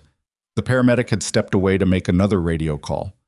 In the pale early morning light, with the tree canopy above the trail filtering the gray dawn, she looked like what she was, a person who had been through something significant and was still in the middle of processing whether she'd survived it completely. "How far to the road?" she asked. 20 minutes, maybe. On the wheeled carrier, less." She nodded. Her eyes moved to his shoulder, which he was unconsciously carrying at a slightly wrong angle even now. "You caught that route on the way back down," she said, "after you sent the message." "It's fine." "I know it's fine. I'm not asking about fine. I'm asking what happened." He told her briefly. The shale giving way, the slide, the route, the ravine edge. He kept it factual and short. She looked at him for a moment when he finished. "You went back out in a storm on loose terrain to send a message because I was alone underground. And then you turned around and came back down because I was still alone underground." "Yeah." "In the dark." "Yeah." She was quiet for a second. "Grant, I need you to understand something, and I need you to actually hear it, not just acknowledge it." He looked at her. "I'm aware of what you did," she said. "I'm aware of all of it. The drainage, the message, coming back down, the hours in the chamber." She paused. "I'm going to need some time before I have the right words for it, but I want you to know that I know, and that I'm going to do something about it. When I'm back on my feet, I don't know exactly what yet, but something real. You don't have to. I know I don't have to." Her voice had an edge to it that wasn't unfriendly. "I'm telling you I'm going to anyway. Please don't argue with me about this." He closed his mouth. "Good," she said. Ostroff appeared at the carrier's side. "We're moving in 2 minutes. Halstead, I need you at the front again." "Yeah." He looked at Serena. 2 minutes. She looked back. "I heard." He walked back toward the front of the carrier and stood there in the trail in the morning light, rolling his shoulder once and stopping when it objected. Around him, the team was reassembling for the final push to the road. Efficient, quiet, getting it done. The forest on either side of the trail was dripping from the storm, each branch shedding its load of collected rainwater in irregular intervals, pattering onto the saturated ground below. He thought about Molly's text, "Home soon." He thought about what home meant on a normal day. The specific creak of the front porch step. Molly's shoes always slightly wrong by the door. The smell of whatever she'd attempted to cook. The way she always had something to tell him the moment he walked in. Not one thing, but a sequence of them, as if she'd been organizing her thoughts all day and couldn't wait another 30 seconds.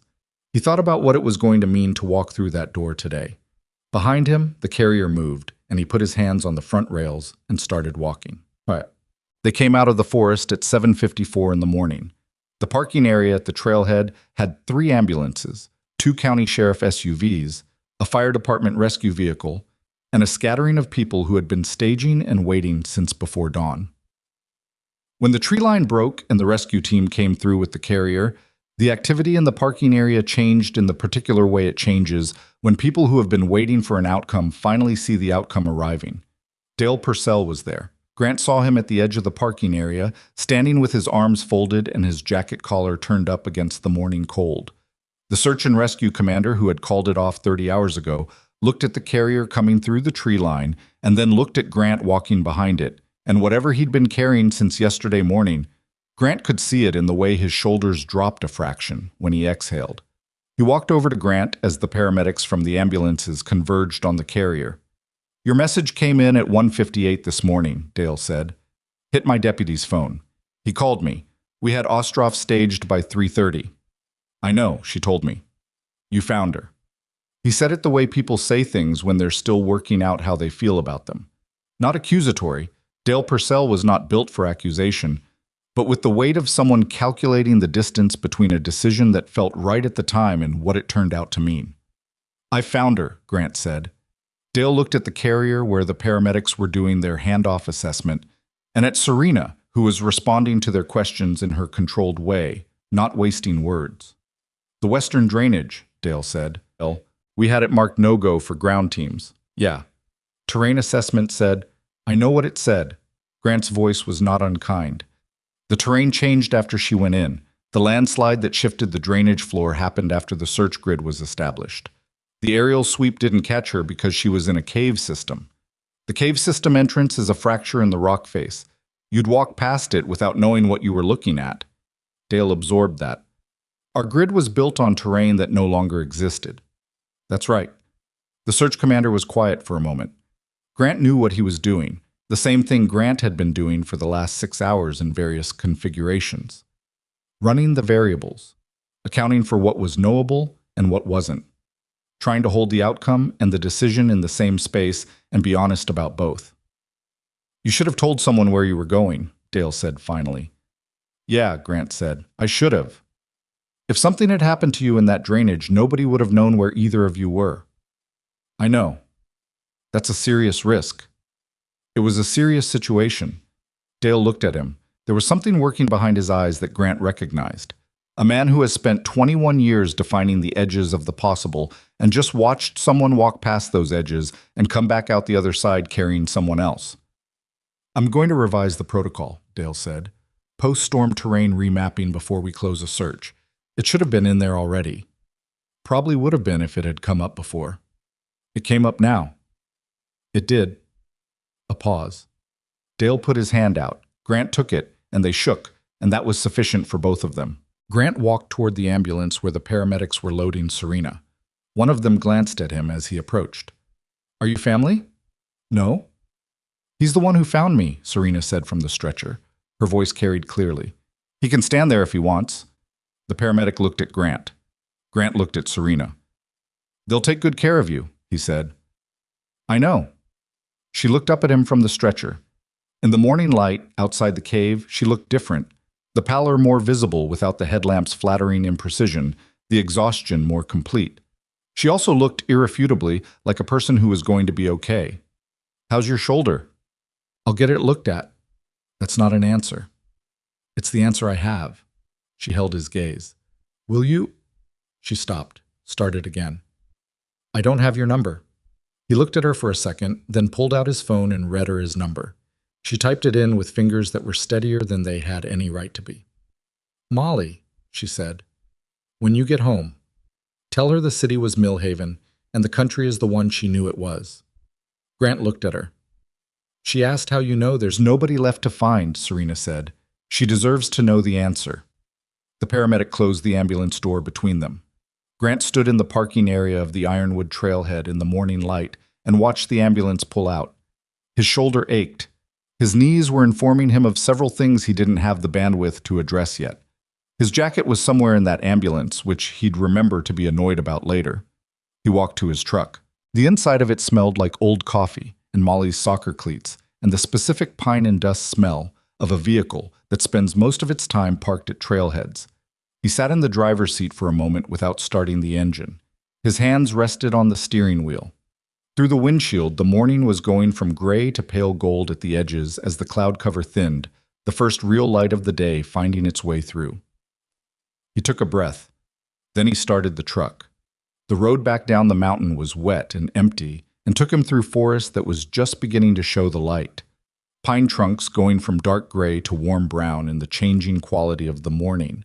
The whole mountain smelling of rain and cold soil and the particular freshness that comes after a storm has moved through and taken whatever it came to take. Grant drove. He didn't play the radio. He didn't think about what came next in any formal way. He just drove and let the mountain go by and felt the particular weight of the last 30 hours beginning, slowly and imperfectly, to settle into something he could eventually put down. His phone lit up on the passenger seat.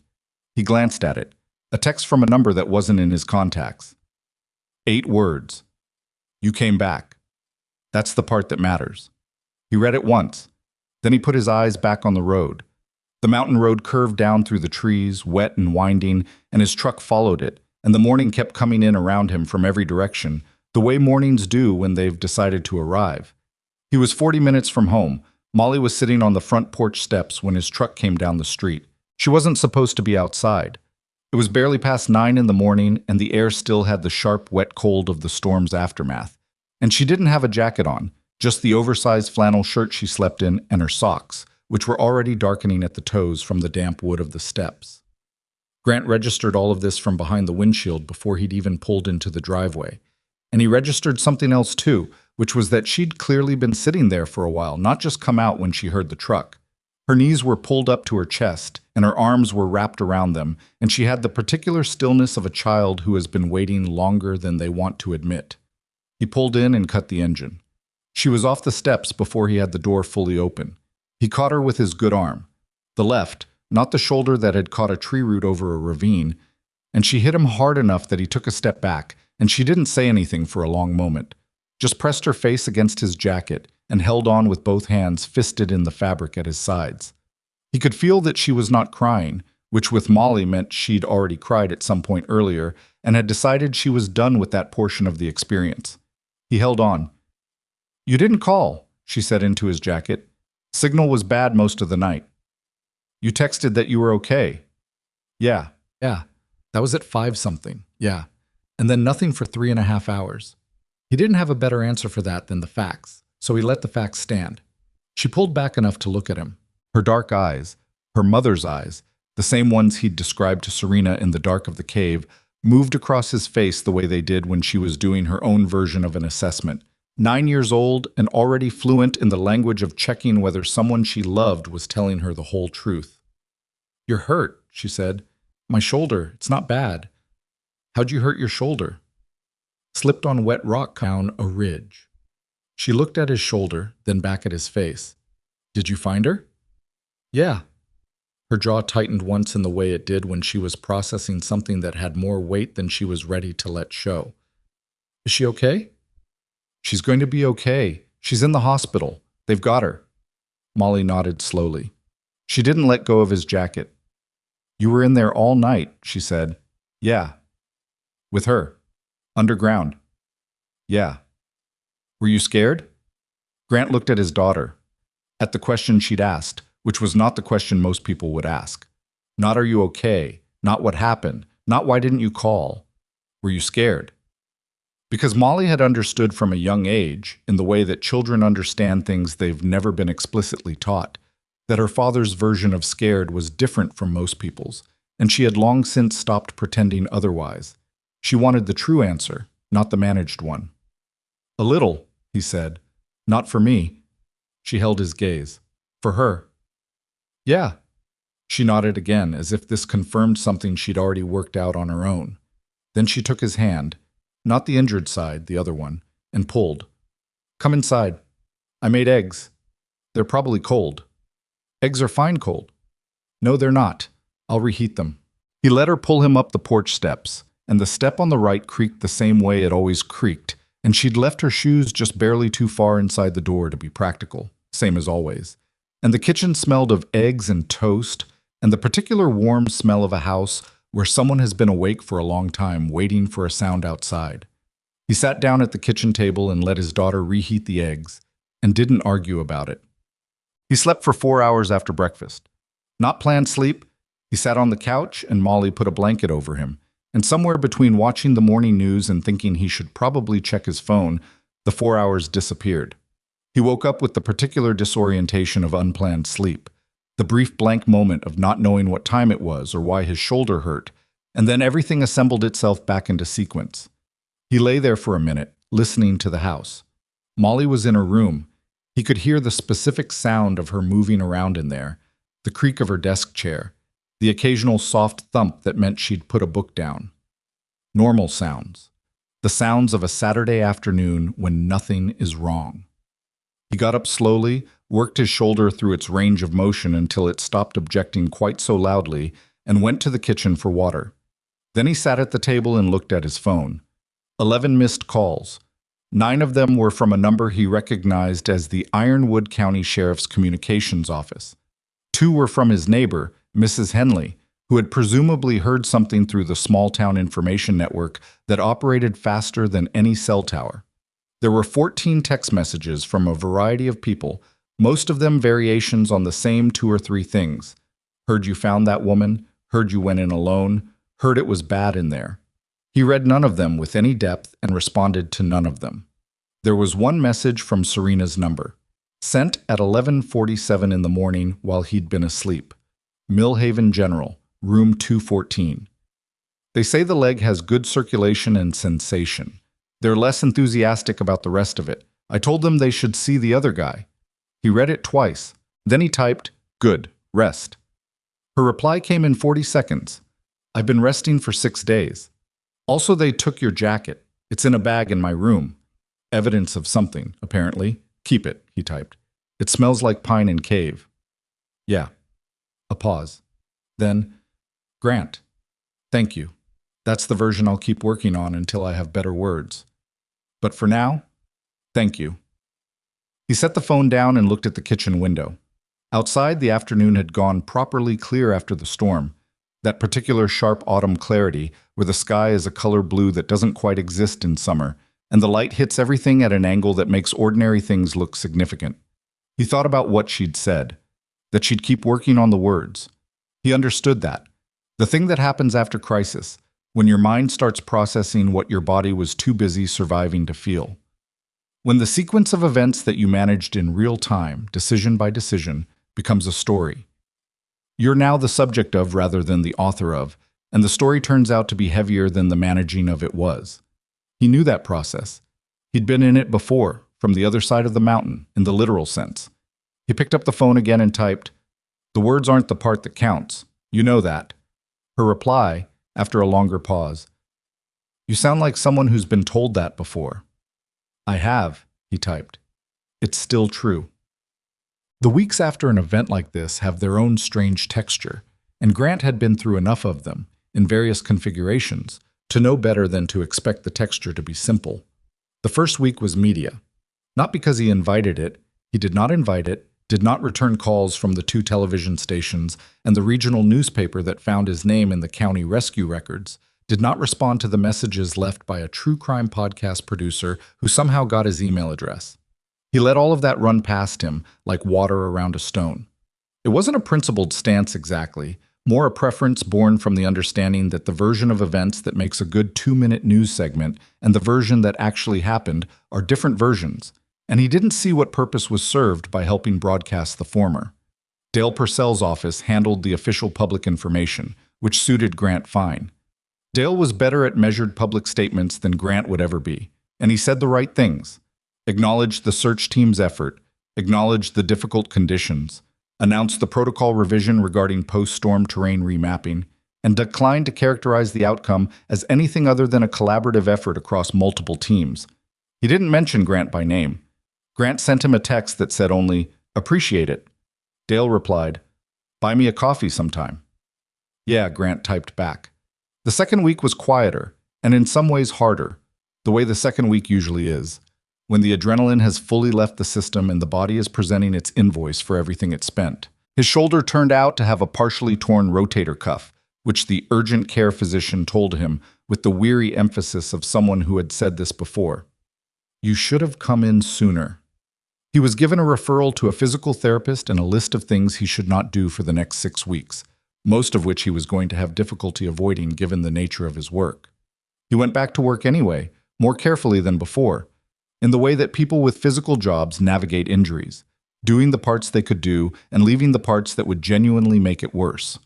The mountain reserve in late autumn was a particular kind of beautiful, the undergrowth stripped back, the sight lines long and clear through the bare-limbed trees, the creek beds running full and fast from the storm. He spent a lot of hours in the western section of the reserve in those weeks, not near the drainage, which was marked and restricted pending the formal investigation, but in the surrounding terrain, doing the maintenance work that needed doing and thinking about nothing in particular. Molly came with him on a Saturday. She did this sometimes, had done it since she was small enough that he carried her on his back in a child's frame pack, too young to walk the distances, but old enough to want to be wherever he was going. She was 9 now and didn't need carrying, but she still came, walking alongside him in her waterproof boots and her yellow cap with the ear flaps, asking questions with the irregular rhythm of a child whose mind operates on its own schedule. 3 questions in quick succession, then 20 minutes of silence, then one question that turned out to be about something she'd been thinking through since the first 3. They were following a trail along the creek's east bank, 2 miles from the trailhead, when she asked the one she'd been working toward. "The woman you found," she said. "Serena." "Yeah." "She's okay now? Like actually okay, not just the thing adults say?" "She's actually okay. She'll be on crutches for a while longer. Her leg needs time. But she's okay." Molly walked in silence for a moment, her boots finding the reliable stones across a muddy section of trail with the automatic competence of a kid who's grown up doing this. Was she scared, she asked, when she was down there? Grant thought about Serena in the second chamber, making a careful ring of stones for her candle, rationing an energy bar with the precision of someone who understood exactly how long she needed to make it last, placing markers she had no guarantee anyone would follow. Yeah, he said, but she didn't let it stop her. That's hard, Molly said. It is. Is that what you do when you're scared? He looked at his daughter, at the yellow cap with the ear flaps and the serious dark eyes, and the question she'd asked, which was not a 9-year-old's question but had come from a 9-year-old anyway. I try to, he said. I don't always manage it. She nodded, accepting this. They walked another few minutes in silence, the creek beside them running clear and fast over smooth stones, the light coming through the bare trees at its long autumn angle. Dad, she said. Yeah. I'm glad you went back in, after you sent the message. She said it simply, without drama, the way she said things when she'd made her peace with all sides of them. I know it was dangerous. I know you probably shouldn't have. A pause. But she was still in there, and you came home. So I'm glad. He stopped walking. She took 2 more steps before she realized he'd stopped and looked back at him. He looked at his daughter standing on the trail in the autumn light, 9 years old, completely serious, holding both sides of a complicated thing without flinching from either one. Me too, he said. She turned and kept walking, and he caught up in a few strides, and they finished the loop in the afternoon light and drove home in comfortable silence, Molly's boots leaving wet marks on his floor mat, the heater running, the radio on low. Serena came off crutches in the 4th week. She texted him a photo. Just her leg, boot on, weight on it, the hospital corridor floor visible beneath. No caption. He sent back a single thumbs up, which he immediately regretted as insufficient, but decided to leave rather than follow with something that tried too hard. She called him the following evening. He was in the backyard, sitting on the wooden bench he'd built the summer before, a project that had taken 3 weekends longer than it should have because he kept getting the measurements wrong, and Molly kept offering suggestions that were occasionally correct. It was cold enough that he could see his breath, but clear, the kind of clear November evening where the stars come in early and completely. He answered on the second ring. You answered, she said. You called. I wasn't sure you would. You seem like someone who lets calls go to voicemail. I do, he said. But not always. A pause.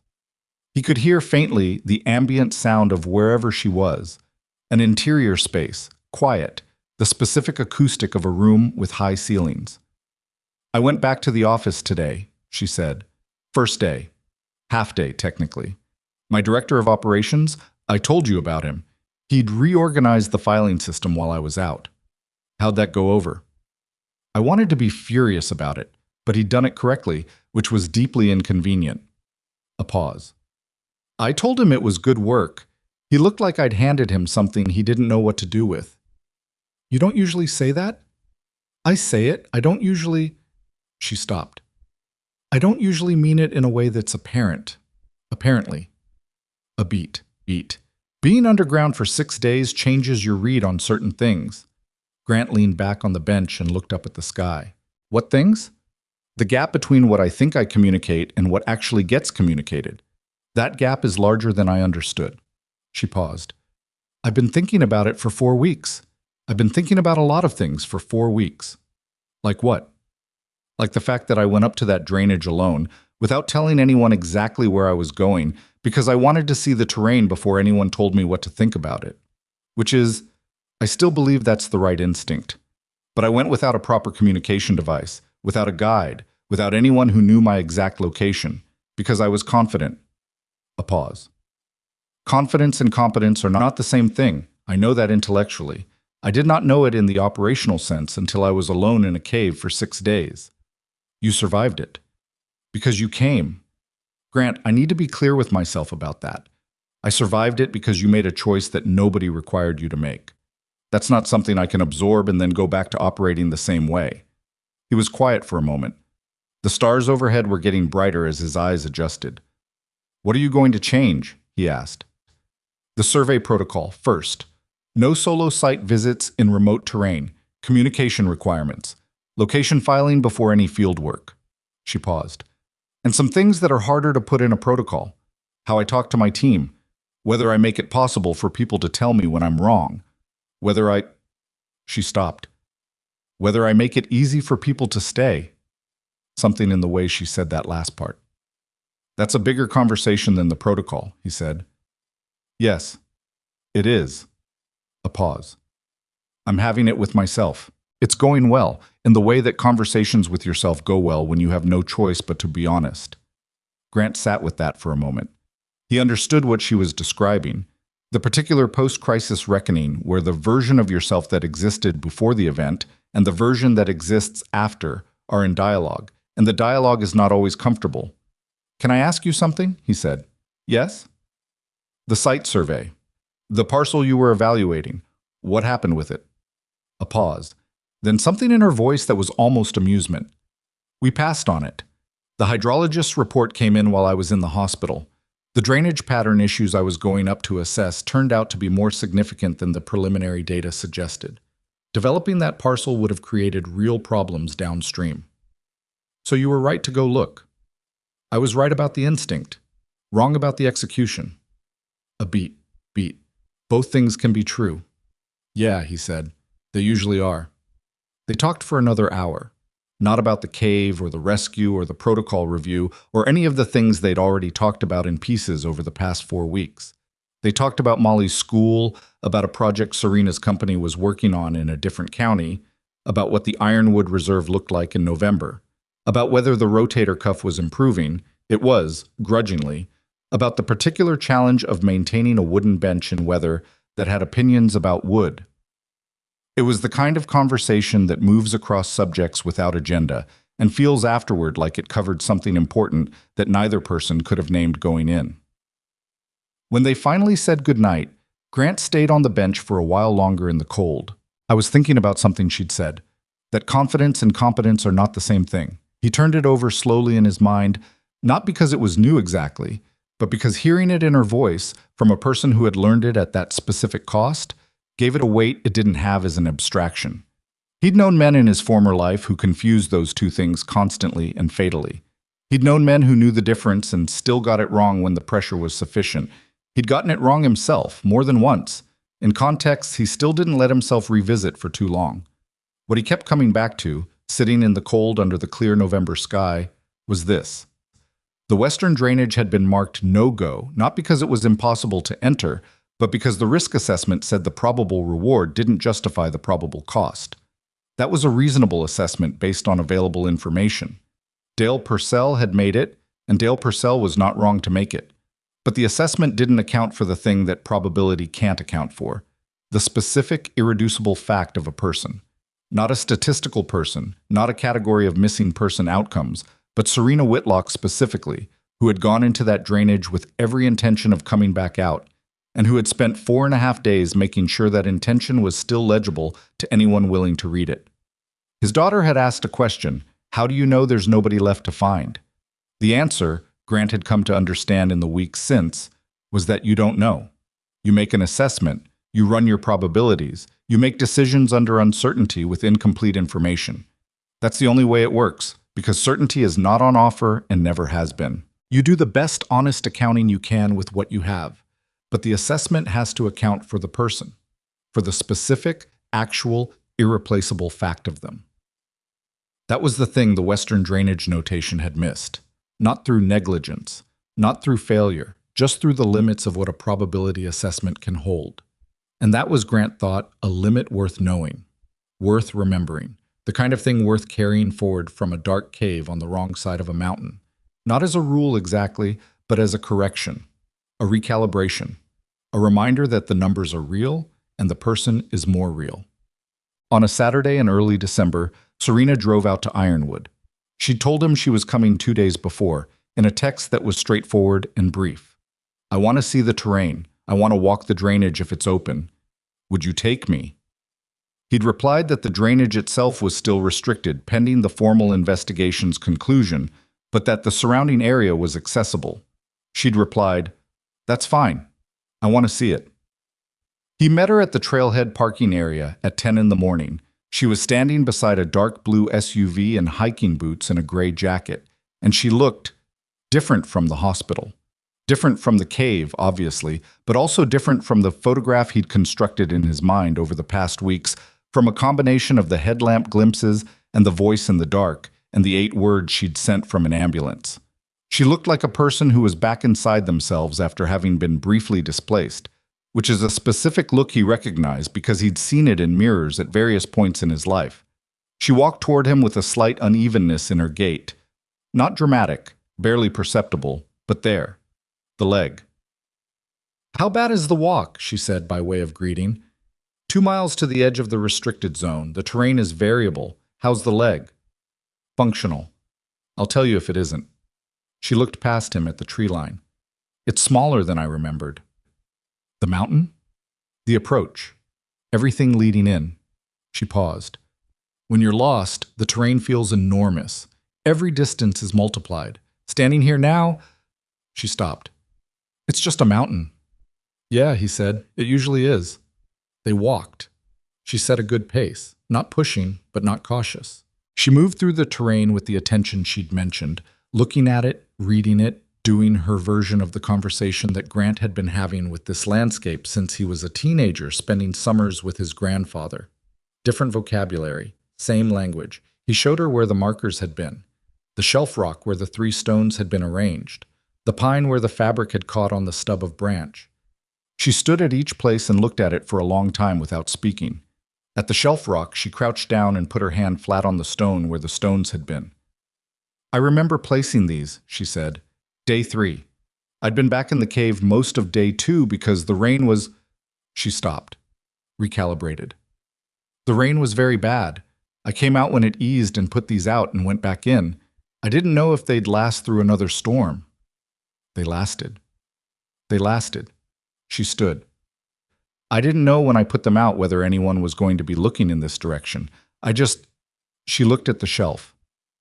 "I needed to do the next thing I could do. That was the next thing." "Yeah," Grant said. She looked at him. "Is that what it was for you on the ridge with the message? Just the next thing you could do?"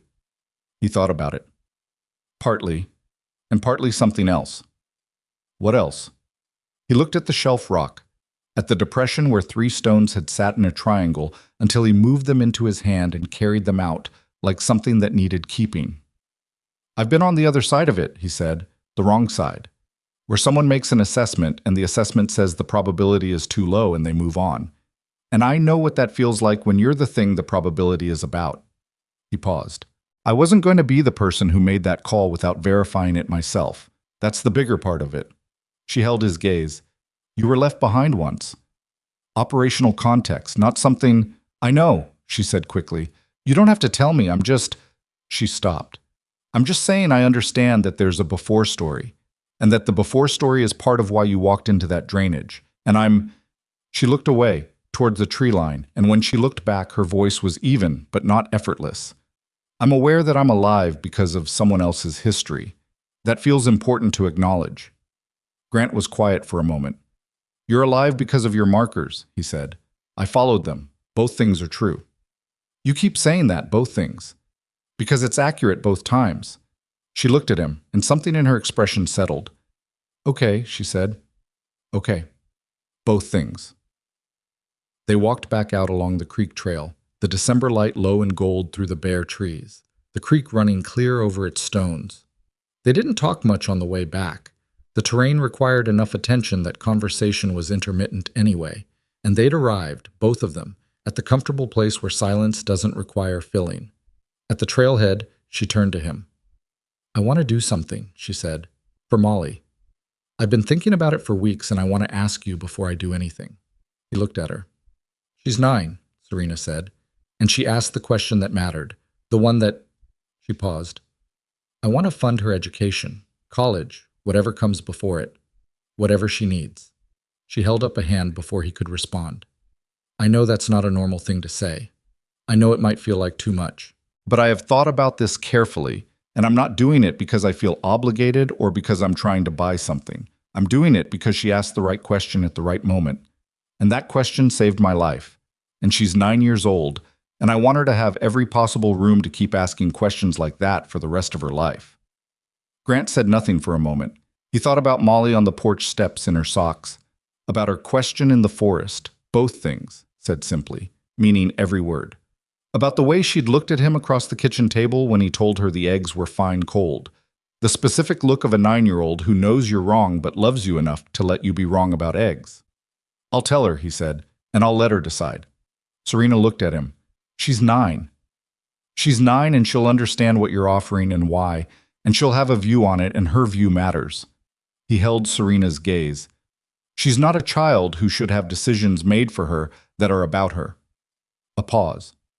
Then something moved across Serena's face that was the closest he'd seen to unguarded. "Okay," she said. "Tell her. Let her decide." "I will." She put her hand out. He took it, and they shook, and it felt like the closing of something that had opened in a fracture in a rock face, in the dark, on the wrong side of a mountain. "Thank you," she said. "Still working on better words. That's still all I've got." "It's enough," he said. She got in her car and drove down the mountain road, and he stood at the trailhead in the December light until her taillights disappeared around the first curve. That evening, he told Molly, he did it the way he did most important things with his daughter, at the kitchen table, directly, without softening it into a children's version of itself. She listened without interrupting, which was unusual for her, which told him she understood that this was the kind of thing that required the full version of her attention. When he finished, she was quiet for a moment. "She wants to pay for college," Molly said. "Because of my question." "Because of your question, yes." "The question wasn't, I just asked what seemed obvious." She looked at the table. "How did she even know about it?" "She heard the end of my phone call, before I went in." Molly absorbed that. "She was already in there when you were on the phone with me." "Yes." She was quiet again, longer this time. He waited. "It's a lot," she said finally. "It is." Why would someone do that for a question? Grant thought about how to say this accurately. Not oversimplified, not overloaded, just true. "Because sometimes a question changes things," he said. "Not because it's complicated or smart or from an expert, just because it's the right question at the right moment, and it comes from someone who actually wants to know the answer." He paused. "You actually wanted to know the answer. That's different from asking because it's what you're supposed to ask." Molly looked at him steadily. "Did you go because of my question?" He held her gaze. "I went because of a lot of things. Your question was one of them.